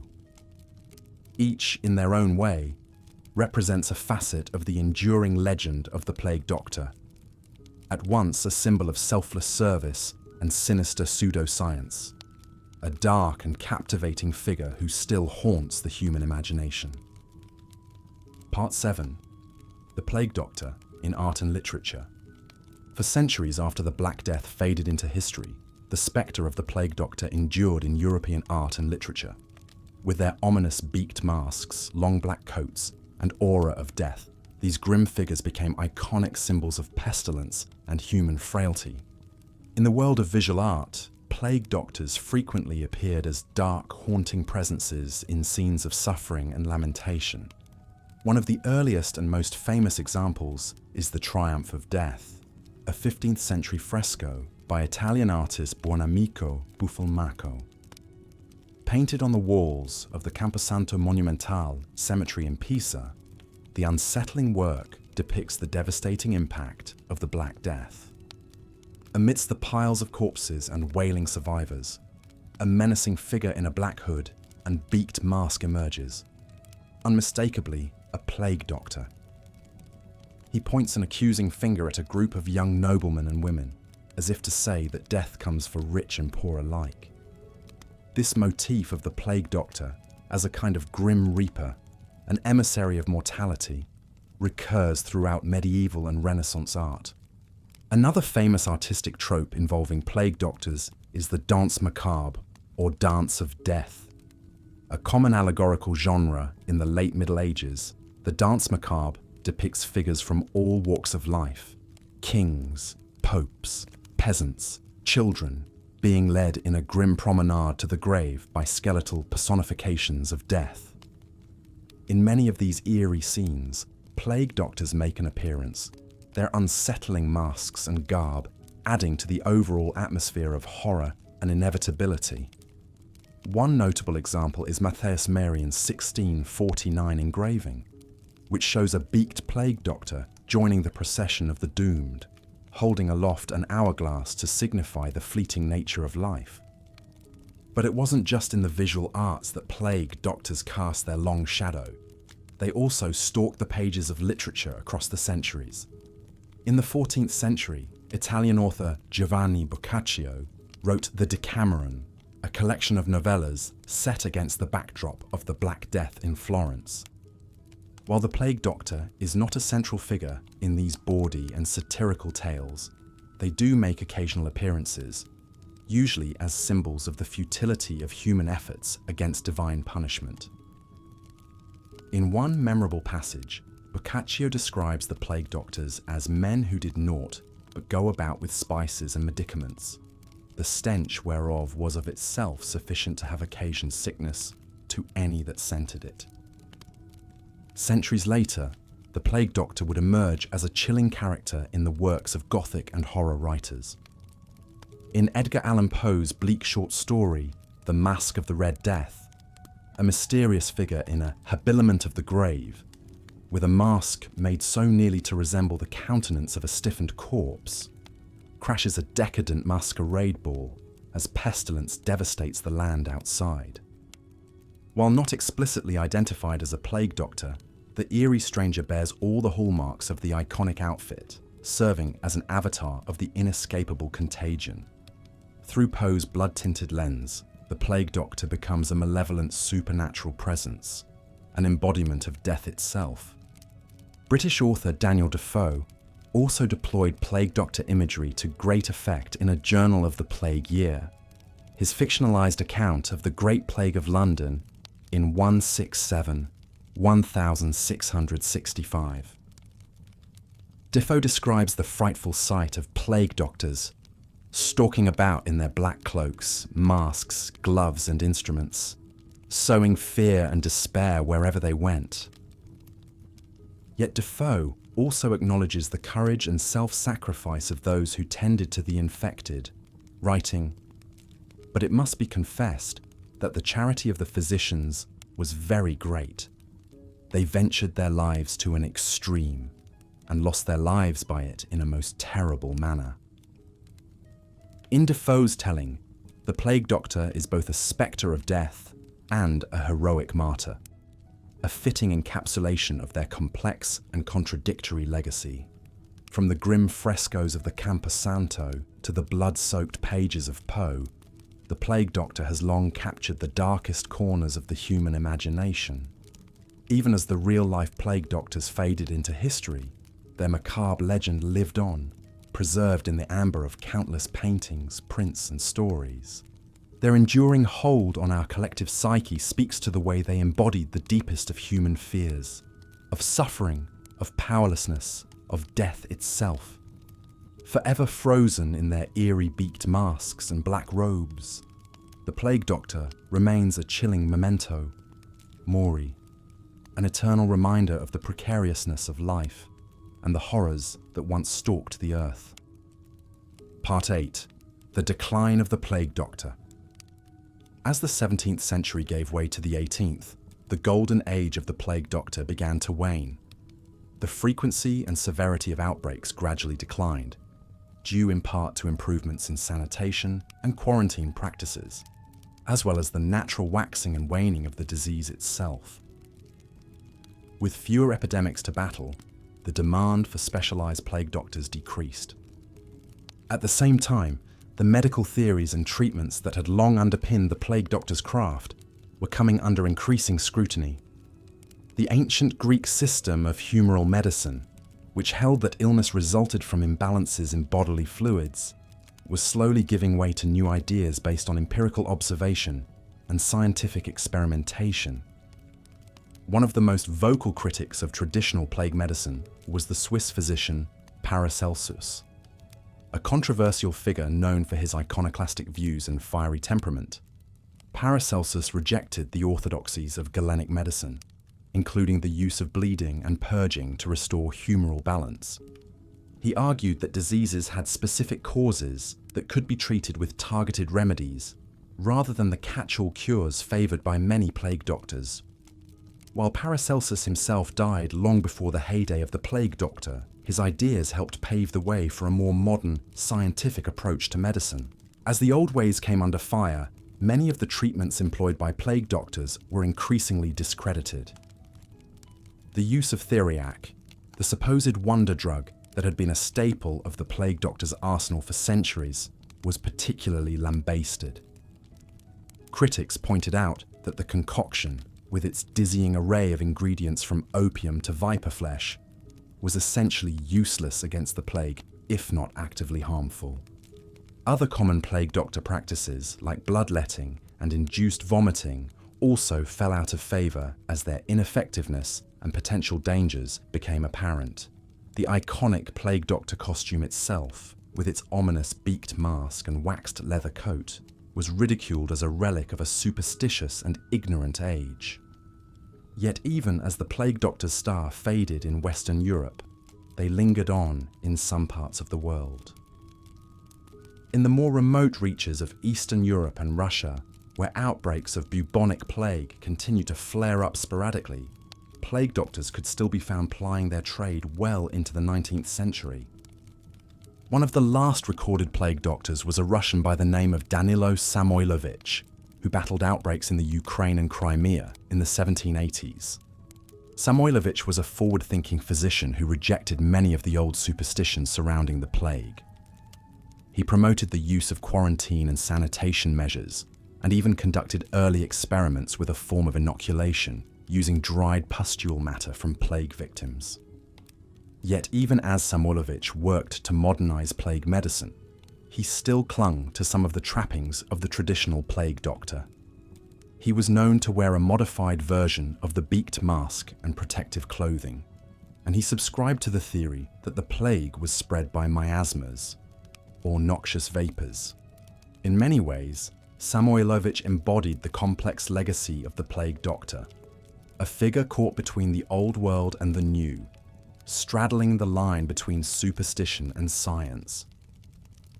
As the 19th century dawned, men like Samoilovich would be among the last to wear the beaked mask and black robes that had once struck such fear and awe into the hearts of the afflicted. But even as the living practice faded into history, the plague doctor endured as a powerful visual and cultural symbol. The eerie spectre of the beaked mask and black coat became permanently lodged in the European imagination, a shorthand for the horrors of pestilence and the ravages of death. In our modern age, with its advanced medical knowledge and sophisticated public health systems, it can be hard to fathom the world of the plague doctor. Their methods may seem primitive, even barbaric to our eyes. Yet in their time, these haunting figures represented the front lines of a desperate battle against a pitiless foe. Though their remedies were often useless and their theories misguided, the plague doctors were the ones who ventured into the heart of the hot zone, the ones who faced the dread disease on its own turf. For that courage and sacrifice, if nothing else, they deserve our respect and remembrance. So let us spare a thought for the men behind the beaked masks, the learned physicians and lowly barber surgeons, the opportunistic quacks and selfless heroes. Theirs was a grim and thankless trade, but one that forever left its mark on human history. In the annals of medicine and the imagination of the world, the plague doctor will always have a haunting, hallowed place. Part 9. Evaluating the plague doctor's legacy. Looking back on the long, grim history of the plague doctor, it's easy to view them as little more than a morbid curiosity. A bizarre footnote in the annals of medicine, notable more for their eerie appearance than any lasting contribution. And it's true that, by modern standards, their methods were largely ineffective, even counterproductive. Bloodletting, purging, and the application of dubious poultices likely did little to alleviate the suffering of their patients, and may have even hastened their demise. Yet to dismiss the plague doctors as mere quacks or charlatans would be to do them a disservice. Given the state of medical knowledge in their time, they were working with the best tools and theories available to them. The miasma theory of disease, which held that illnesses were spread by noxious vapors, was widely accepted by learned physicians of the day, and treatments like bleeding and induced vomiting, while misguided, were rooted in the ancient Galenic tradition that had dominated Western medicine for centuries. Moreover, it's important to remember the sheer scale of the crisis that the plague doctors were up against. The Black Death was a pandemic of unimaginable devastation, one that wiped out 1/3 of Europe's population in just a few short years. In the face of such overwhelming horror, it's remarkable that the plague doctors managed to muster any response at all. In fact, the very existence of the plague doctor as a specialized profession speaks to a certain resilience and resourcefulness in medieval society. The idea that cities and towns would hire dedicated medical personnel to treat plague victims at a time when most people had little access to formal health care was a significant development. It shows that even in the darkest of times, there was still a flicker of hope, a determination to fight back against the ravages of disease. Of course, not all plague doctors were equally noble or self-sacrificing. As with any profession, there were undoubtedly those who were more interested in personal gain than patient care. The fact that many plague doctors were essentially independent contractors, hired on short-term deals with little oversight, undoubtedly attracted some unscrupulous characters looking to make a quick florin. There are accounts of plague doctors overcharging for their services, or peddling useless nostrums to desperate patients. Some even used their position to rob the homes of the dead and dying. In the chaos and desperation of a plague outbreak, it's not hard to imagine how such abuses could occur. Yet for every bad apple, there were surely many more plague doctors who were genuinely trying to do their best in an impossible situation. We know from contemporary records that some plague doctors worked tirelessly to treat the sick, often at great personal risk. They faced not only the danger of infection, but also the psychological toll of constantly confronting death and suffering on a massive scale. Some, like the famed Nostradamus, even turned to unorthodox methods like promoting cleanliness and fresh air in an attempt to combat the disease. While these measures were not enough to halt the plague in its tracks, they do suggest a certain progressive spirit, a willingness to think beyond the conventional wisdom. Perhaps the most fitting testament to the plague doctor's legacy is the fact that even today, they endure as a potent symbol in our collective imagination. The image of the bee. The plague doctor's legacy endured long after the Black Death faded into history. In the centuries that followed, these eerie figures continued to haunt the European imagination, appearing again and again in art, literature, and folklore. One of the most famous artistic representations of the plague doctor comes from the 15th century danse macabre genre. These morbid, yet fascinating works, often found in churches and graveyards, depicted the skeletal figure of death, leading people from all walks of life in a ghoulish dance. Among the doomed procession, one can often spot the unmistakable beak-masked visage of a plague doctor, a chilling reminder of the era's ever-present spectre of disease and mortality. The plague doctor also stalks the pages of literature across the centuries. In the 14th century, Italian author Giovanni Boccaccio set his classic work, The Decameron, during a plague outbreak, weaving vivid descriptions of the futile ministrations of plague doctors into his tragicomic tales. Centuries later, Daniel Defoe's A Journal of the Plague Year and Edgar Allan Poe's The Masque of the Red Death would feature memorable cameos by these ominous figures. But perhaps the plague doctor's most enduring role has been as a visual symbol, a a simple yet striking image that conveys volumes about the Black Death and medieval medicine. From woodcuts to engravings to modern-day Halloween costumes, the sight of that grim, beaked silhouette instantly conjures up thoughts of pestilence, dread, and the macabre.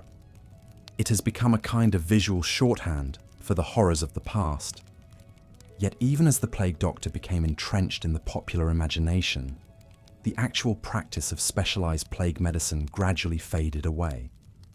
By the 17th century, outbreaks of the bubonic plague had become less frequent and less severe across much of Europe. At the same time, the Plague Doctor's methods, from bloodletting to theriac, were increasingly discredited by new medical thinkers like Paracelsus and Vesalius, who began to question the ancient Greek humoral theories that underpinned so much of medieval medicine. To be sure, a few plague doctors still plied their trade into the 18th and even 19th centuries, particularly in the more remote reaches of Eastern Europe. But by and large, these once ubiquitous figures had disappeared from the streets and sick rooms of European towns and cities. The age of the plague doctor had passed. Looking back from the vantage point of the modern world, it can be difficult to pass judgment on these enigmatic figures. On one hand, it's impossible to deny the profound limitations and outright failures of the plague doctor's methods. For all their efforts, they saved precious few lives and may have helped spread disease in some cases. Seen in this light, they seem to be little more than misguided meddlers, peddlers of false hope and fatal remedies. Yet at the same time, there is something undeniably noble and brave about the plague doctor's willingness to confront an unspeakable horror again and again, armed with little more than specious theories and makeshift protective gear. In an age when many physicians fled plague-stricken areas in droves, these curious men chose to stay and fight, to face down the Reaper in his own domain. That takes a special kind of courage, however misguided. Perhaps in the end, the Plague Doctor's legacy is neither that of a hero nor a villain, but something more complicated and more human. They were both selfless servants and slightly sinister opportunists, both guardians of life and harbingers of death. In many ways, they embodied the full spectrum of human nature during times of existential crisis, our capacity for altruism and avarice, for bravery and blunder, for determination and despair. And there may be lessons for our own time in the Plague Doctor's long, strange history. Today, as new pandemic threats like COVID-19 stalk the globe, we find ourselves grappling with many of the same challenges and conundrums that confronted our medieval forebears. We too are searching for cures and containment, for explanations and scapegoats. We too have our valiant frontline medics and our questionable quacks and profiteers. Most of all, perhaps, the Plague Doctor reminds us of our own fragility in the face of unfathomable catastrophe. For all our modern scientific and medical prowess, we remain deeply vulnerable to the whims of nature, to the ravages of disease. In times like these, the beaked mask begins to feel less like a historical relic and more like a mirror, reflecting back our own deepest anxieties about death, disorder, and the unknown. Yet even in the darkest days of the Black Death, humanity endured. People found small moments of joy, connection, and resilience amidst oceans of suffering. Today, as we don our own masks and confront our own invisible enemy, we would do well to remember that, because in the end, that may be the Plague Doctor's most enduring lesson, not how to cure disease, but how to survive it with our humanity intact. And so the Plague Doctor takes their place in the annals of medical history. A complicated and captivating figure who still speaks to us across the centuries. A symbol of both the best and worst in human nature, of our unending battle against the spectre of death and disease. Though their beak mask and black cloak may seem alien and unsettling to our modern eyes, there is something strangely familiar about their story. something that echoes in our own time of pandemic and uncertainty. As we lay our heads down to sleep, perhaps we might spare a thought for these long-ago men and women who stared into the abyss of the Black Death and did not look away, who fought a futile battle against an implacable foe, armed with little more than faith, folklore, and a macabre fashion sense. Flawed and fallible as they were, there is a certain dark nobility in their doomed crusade. So let us bid good night to the plague doctors of old, secure in the knowledge that their strange and haunting story is not entirely a thing of the past. For as long as humanity faces the ancient enemy of pestilence, we will need courageous healers and seekers, however imperfect, to take up the fight anew. And in that sense, perhaps a part of the plague doctor lives on in us all, a grim but necessary reminder of our endless dance with death and disease. Lancing buboes was a common if grisly practice for plague doctors. A bubo is a swollen, painful lymph node, most often in the groin, neck, or armpit. During the Black Death, these grotesque buboes could grow to the size of apples.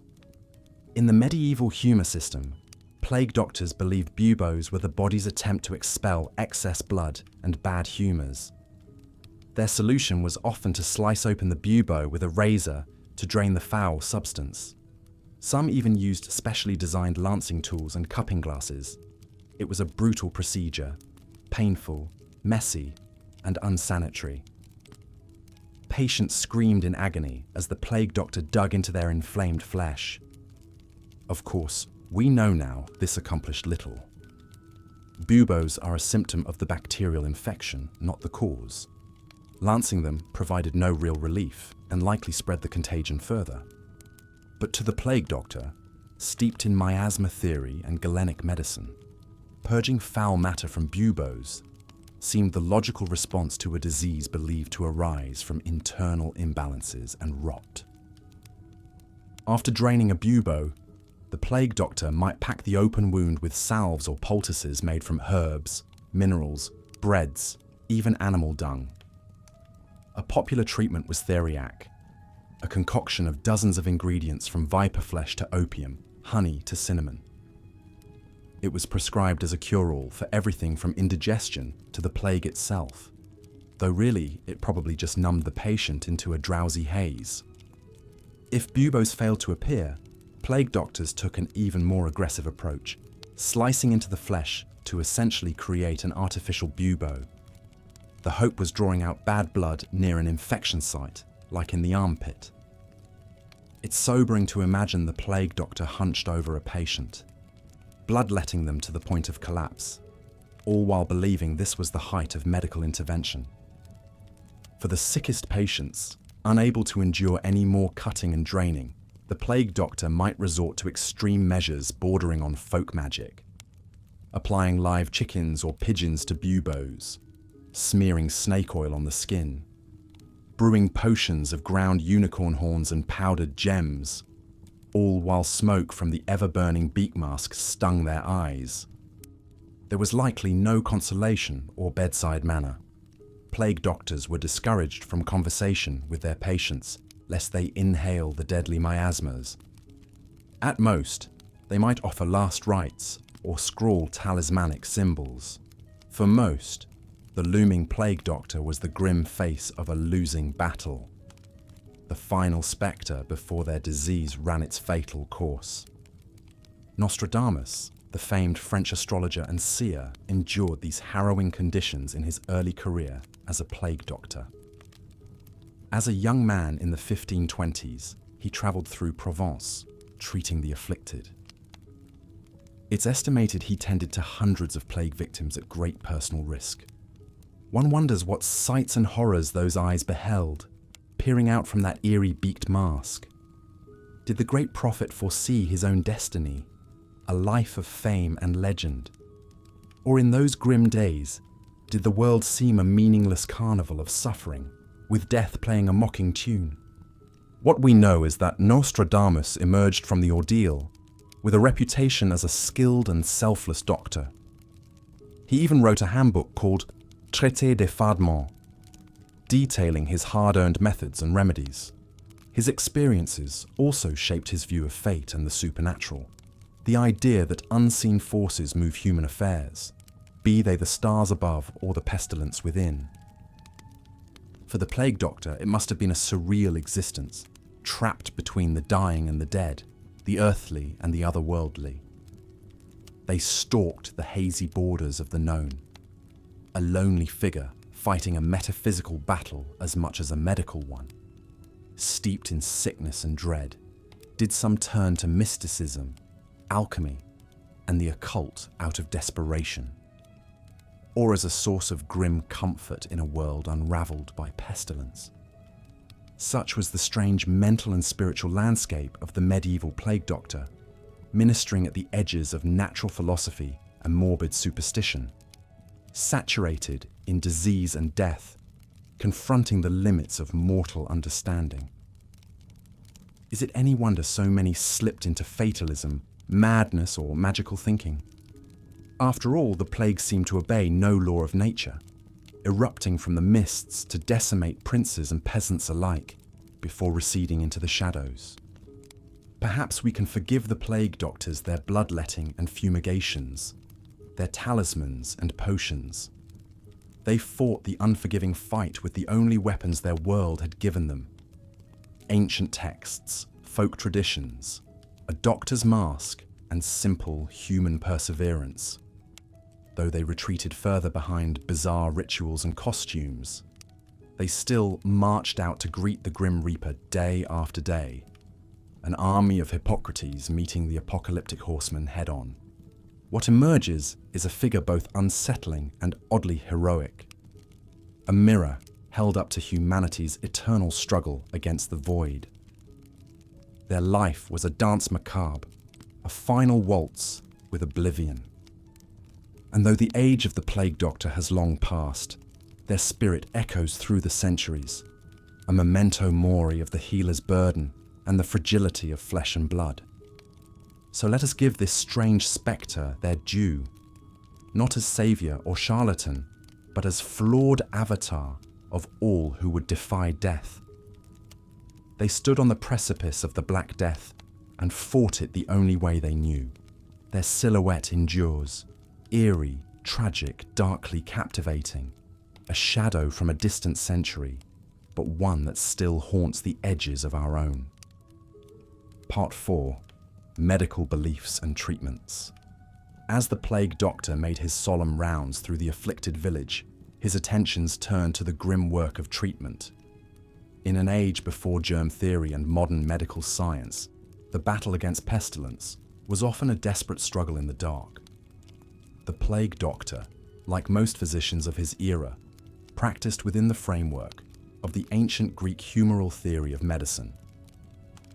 This venerable system, handed down from the teachings of Hippocrates and Galen, held that the human body was governed by 4 cardinal fluids: blood, phlegm, black bile, and yellow bile. In a healthy body, these humours existed in perfect balance. But when a humoral excess or deficiency occurred, the result was sickness and disease. The Plague Doctor's treatments, however strange and appalling they may appear to modern eyes, aimed to restore this delicate equilibrium.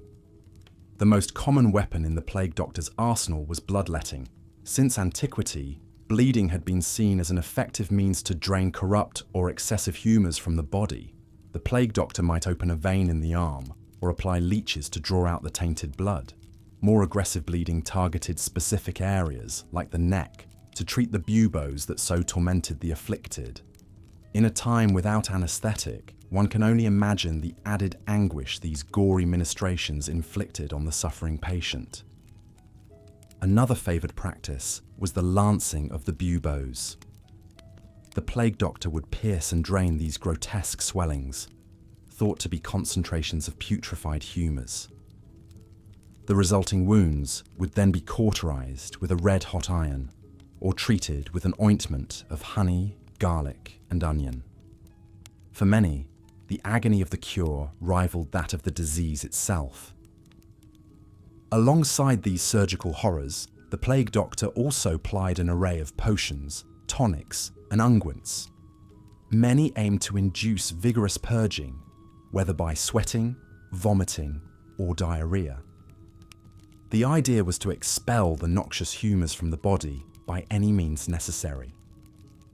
One popular preparation was theriac, a concoction containing dozens of ingredients, including viper flesh, opium, and myrrh. Though costly and complex to prepare, theriac was hailed as a cure-all for poison and pestilence. Apothecaries did a brisk business concocting these dubious remedies. Gentler palliatives, like rosewater, violets, and comfrey root, were prescribed to soothe fevers and restore strength. But in truth, few of these preparations offered more than fleeting comfort against the ravages of the plague. Perhaps sensing the limits of their art, many plague doctors resorted to more metaphysical methods. They burned aromatic herbs like rosemary and frankincense, hoping the fragrant smoke would banish the pestilent miasmas. Holy relics and blessed amulets were placed on the afflicted, entreating divine intercession. Incantations and ritual gestures borrowed from folk magic and religious rite were performed over the sick and dying. Faced with the Black Death, a horror beyond human reckoning, the plague doctor marshalled every weapon at his command, from the cutting edge of medieval medicine to the deepest wells of superstition. In the flickering candlelight of the sick room, the boundaries between science, religion, and occultism blurred. The plague doctor fought as best he could, with all the tools of body, mind, and spirit. But too often, his best was not enough. The humoral treatments, for all their sound and fury, offered little more than false hope in most cases. The buboes still erupted, the fevers still raged, and the afflicted slipped away into the long, dark night of death. The plague doctor could only watch, helpless behind his ominous mask, as another soul passed beyond reach of his dubious cures. It is perhaps little wonder that the plague doctor became such a hated and dreaded figure. To the sick, he represented torment heaped upon torment, a grim reaper of bloodletting and boil lancing. To the healthy, he was an omen of doom, a walking reminder that none were safe from the pestilence. In a world unravelled by unimaginable calamity, the plague doctor was both a desperate hope and an avatar of deepest fears. As the doctor left the humble cottage and walked into the gloaming, his footsteps were dogged by the weeping of the bereaved and the groans of the afflicted. How many more would he treat tonight, only to consign to the flames come dawn? How long before the pestilence burned itself out, or consumed them all in its insatiable maw? These were questions without answers, in a time when the old certainties had crumbled to ash. The plague doctor could only continue his grim work, hoping that his efforts might save a precious few. In a dark time beyond human understanding, this was perhaps the most that any mortal could do. Part 5. The Life of a Plague Doctor.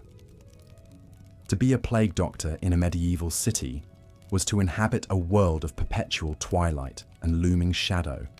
Each day brought a relentless procession of the sick, the dying, and the dead. From dawn until dusk, and often deep into the haunted watches of the night, the plague doctor made his solemn rounds. His was a life of ceaseless toil and harrowing personal risk.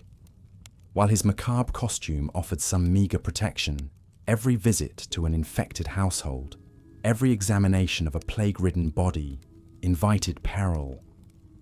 The plague doctor lived in constant fear that the very air he breathed, tainted by miasmas, might convey the pestilence into his own lungs. A plague doctor's day began with a visit to the town's alderman or health committee. Here he would receive his list of patients and his stipend, a princely sum that recognized the dangers of his work. Girded in his ominous regalia, he would set out into the labyrinth of narrow, winding streets. As he walked, the city's surviving inhabitants would shrink from him, turning their faces or making the sign of the cross. To them, the doctor's looming silhouette had become a chilling portent, an unwelcome herald of suffering and loss. Even children would flee at the sight of his beaked visage, his black cloak billowing in the fetid breeze. At each afflicted house, the plague doctor would pause, steeling himself before the horrors within. He would assess the suffering victims, examine the buboes, dispense his meager physic. If the patient had died in the night, he would inspect the ravaged body, searching for signs that might shed light on the disease's hellish workings. More than a physician, the plague doctor was also an agent of public order in a city besieged by chaos. He would direct the boarding up of infected houses, ordering the dread quarantine. He oversaw the disposal of the dead and the burning of their contaminated belongings. His work was a bulwark against the disintegration of civilized life itself. As the day wore on into darkness, the doctor would return to the health committee to make his report. The names of the dead would be duly recorded, the progress of the pestilence charted with a heavy hand. Then it was off into the night again, to check on critical cases or answer some fresh cry of lamentation.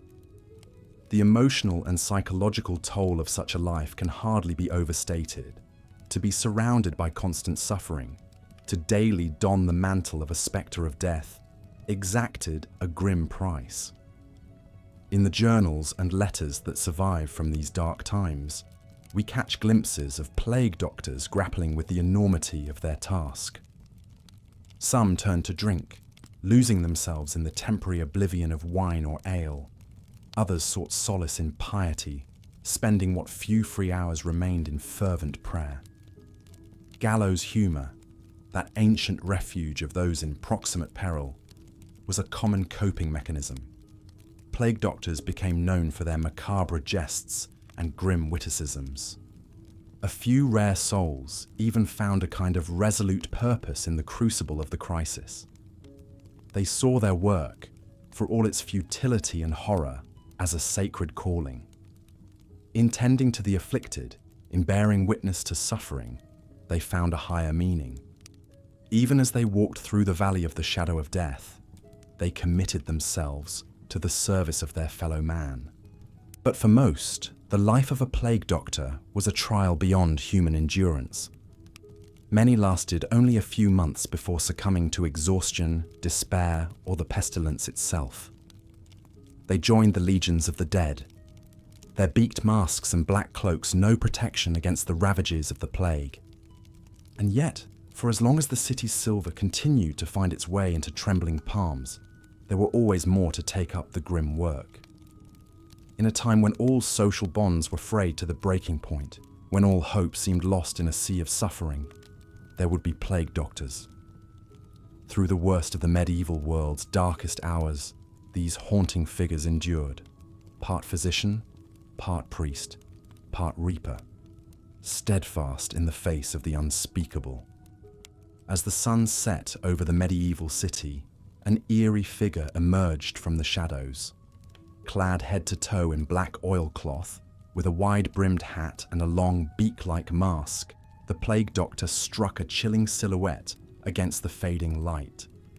To the frightened citizens, huddled in their homes, praying to be spared from pestilence, this ominous spectre represented both their last hope and their worst fear. For the plague doctor himself, it was another long night of confronting the deadliest disease in human history. The life of a medieval plague doctor was one of unimaginable horror, hardship, and heartbreak. Armed with little more than ancient medical theories, superstitious remedies, and a macabre sense of duty, these grim figures ventured into the very heart of the Black Death to treat the sick and bear witness to the suffering. It was a role that demanded equal parts bravery and desperation. As many plague doctors were simply untested physicians, failed academics, or even common charlatans looking to profit from the pandemonium. But for the true doctors who answered the call, like Charles Delorme, the French physician often credited with inventing the iconic plague doctor outfit, it was a higher calling. In 1619, as the bubonic plague ravaged Paris, Delorme designed an ensemble intended to protect the wearer from the deadly miasmas believed to spread the disease. The long leather coat was waxed for repelling noxious fluids, while the beak-like mask could be stuffed with straw, herbs, and spices to filter the foul air.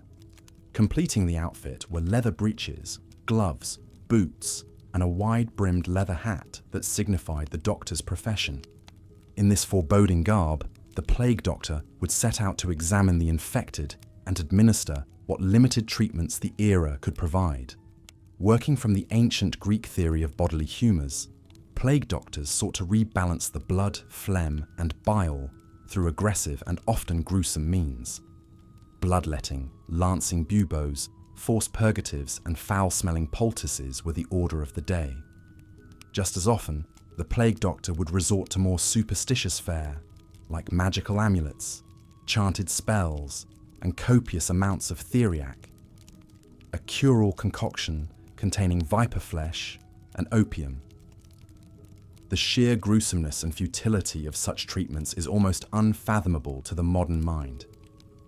Imagine you are a medieval plague victim, huddled on a squalid cot, feverish and racked with pain from the swollen buboes in your armpits and groin. The shadowy plague doctor looms over you, his beaked visage, like some terrible bird of carrion, come to claim your soul. With dispassionate resolve, he slices open your buboes to drain the foul black pus. The searing pain is eclipsed only by the stench of putrid infection.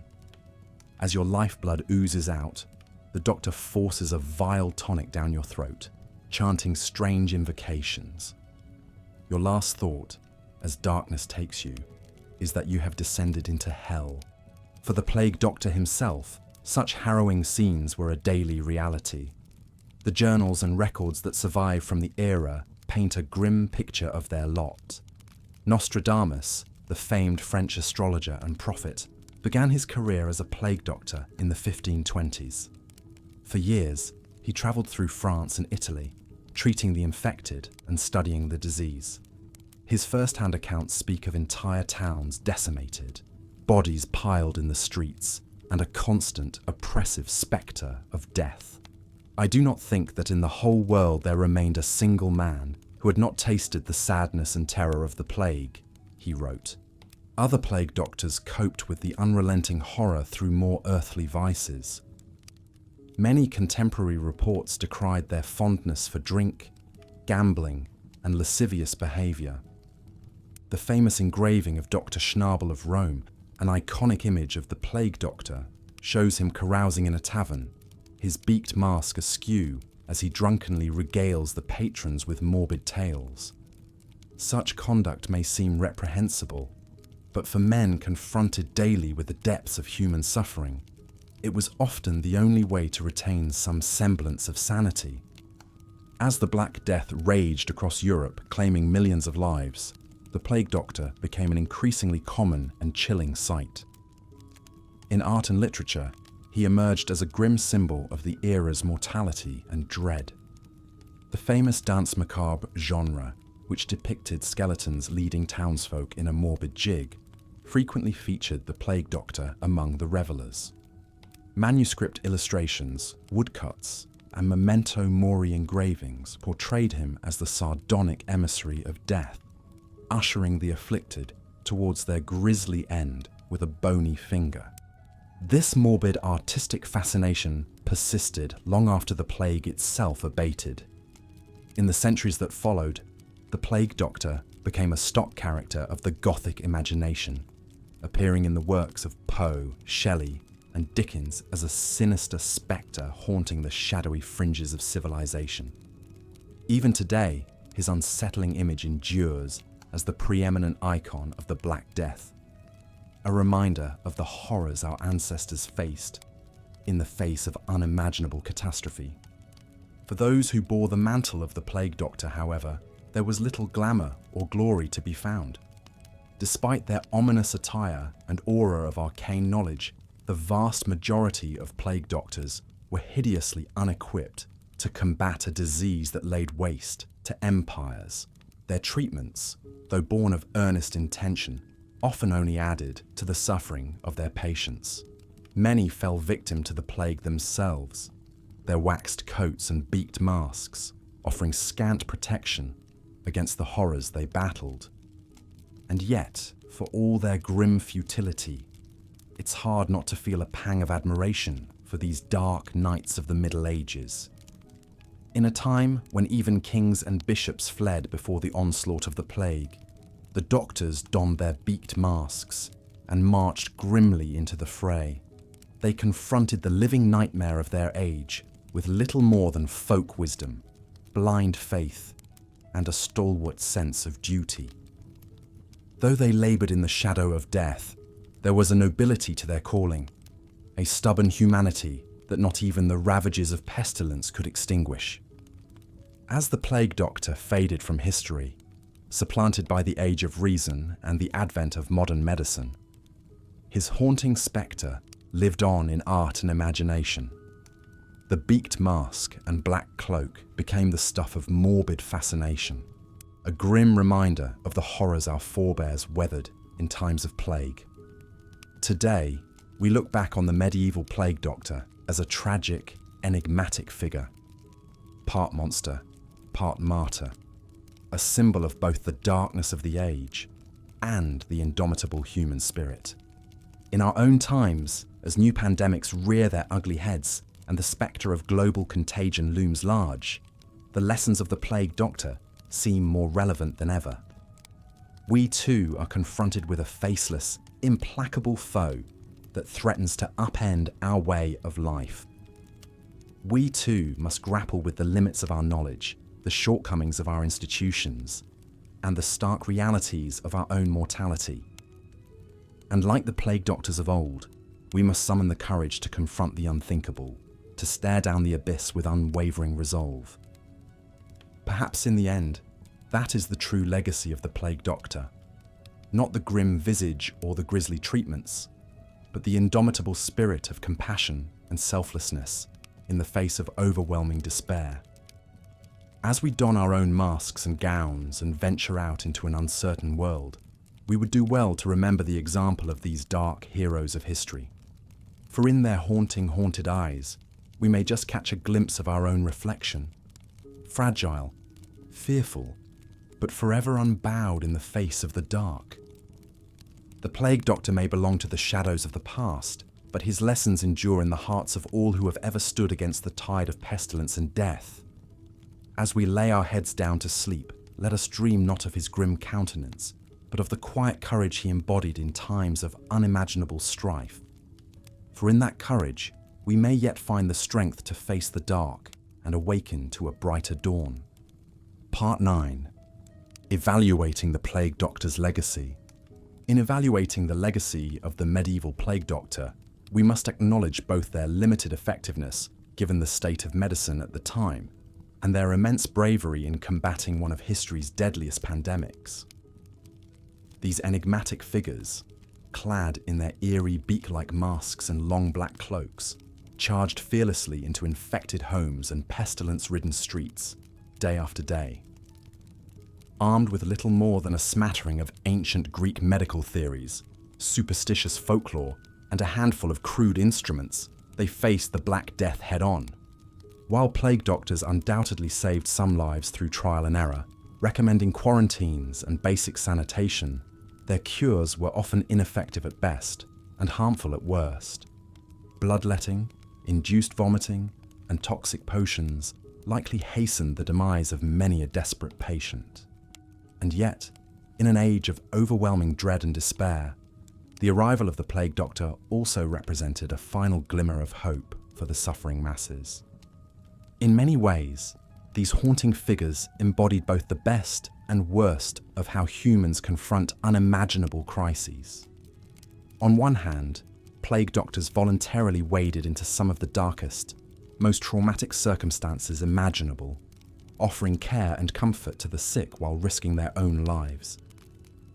In an era when many physicians simply fled in terror, this selfless service in the face of horror was undeniably valiant.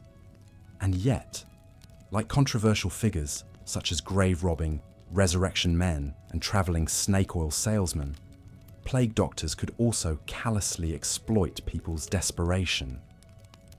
Some made wild promises, peddled expensive cure-alls, or conducted disturbing experiments on dying patients with little oversight. This quackery and fatalism reveals the uglier side of human nature, the unscrupulous opportunism and magical thinking that can fester in times of fear. In the end, perhaps the plague doctor's checkered legacy is a testament to the incredible fragility and resilience of the human spirit in the face of pandemic chaos. They were ultimately little more than a ragtag mix of educated physicians, ambitious apprentices, wandering charlatans, and everyday people thrust into the role by pure necessity. They wore the guise of authority and expertise, while stumbling blindly through the miasmic fog of a medical catastrophe. And yet for the sick, dying and despairing, the mere presence of these ominous figures, their arrival on the doorstep, beaked mask and black cloak billowing, offered one final shred of dignity and hope before the end. For they represented the unshakable human conviction that even against all odds, even in the face of agonizing suffering and mass death, we must always strive to heal and to care. Conclusion. Lessons from the Plague Doctor. As we reflect on the haunting spectre of the Plague Doctor, that iconic symbol of the Black Death, what deeper lessons might we draw about the human condition? At its core, their story speaks to the eternal human struggle to confront the horrors of epidemic disease and mortality. Across the centuries, from the bubonic plague to smallpox to COVID-19, we have turned to medicine, faith, ritual, and even superstition to soothe our primal fears of contagion and death. The Plague Doctor's eerie silhouette reminds us of our own fragility in an indifferent universe, how all our knowledge and sophistication can crumble before the humbling onslaught of nature's tiniest microbes. And yet, just as those haunted medieval streets once again return to the cycles and rhythms of life, humanity endures. Civilizations fall, pandemics rage, and yet we greet the dawn, scour our textbooks and laboratories, rebuild our cities. In our own time, as new pandemic threats revive old fears and debates, we might look beyond the Plague Doctor's primitive missteps and macabre failures. For even through the murkiest nights of uncertainty and despair, these obscure figures stood their ground. They lit a candle in the dark. They showed up for thankless and seemingly impossible work, armed with little more than a sense of duty, a whisper of hope. Who are the Plague Doctors of our modern age? The ordinary heroes throwing themselves between the vulnerable and oblivion. What will future generations remember, rightly or wrongly, about our own doctors on the pandemic front lines? Our public health soldiers waging nightly battle against nature's invisible armies. Will they be honoured for their selfless service and sacrifice, or criticised for their shortcomings and blind spots? Perhaps some truths are eternal. In times of historic crisis, when panic, grief, and disorder reign, we seek out symbols to project our deepest hopes and fears. And what could be more darkly captivating than the Plague Doctor, that grim reaper made flesh, stalking through our fevered nightmares and crowded sick rooms, medicine and mortality intertwined. They are Charon on the river Styx, Virgil descending into the inferno, an usher to the underworld. And yet, we must recognize the human behind the beaked mask, the trembling hand, the weary tread, the everyday bravery of simply showing up. So let us honor these medieval medics, even as we coolly dissect their faults and frailties. Let them remind us always of our shared vulnerability and resilience, our perpetual struggle to light those candles in our long, dark night. The next time you see that chilling silhouette on the pages of a dusty chronicle, in the shadows of a hallowed museum, or the digital halls of a late-night YouTube deep dive, take a moment to reflect, for you are gazing into a mirror of the human condition, a eternal tableau of suffering and succor, hubris and humility, despair and determination. And as we close this particular chronicle, this ancient yet urgently relevant tale of the plague doctor, let us embrace the stillness of the night. Let those medieval shadows grow long, those narrow streets and busy markets of the mind slowly clear out and grow quiet. Rest now and dream of a brighter tomorrow, where wisdom and compassion might yet triumph over pestilence and fear.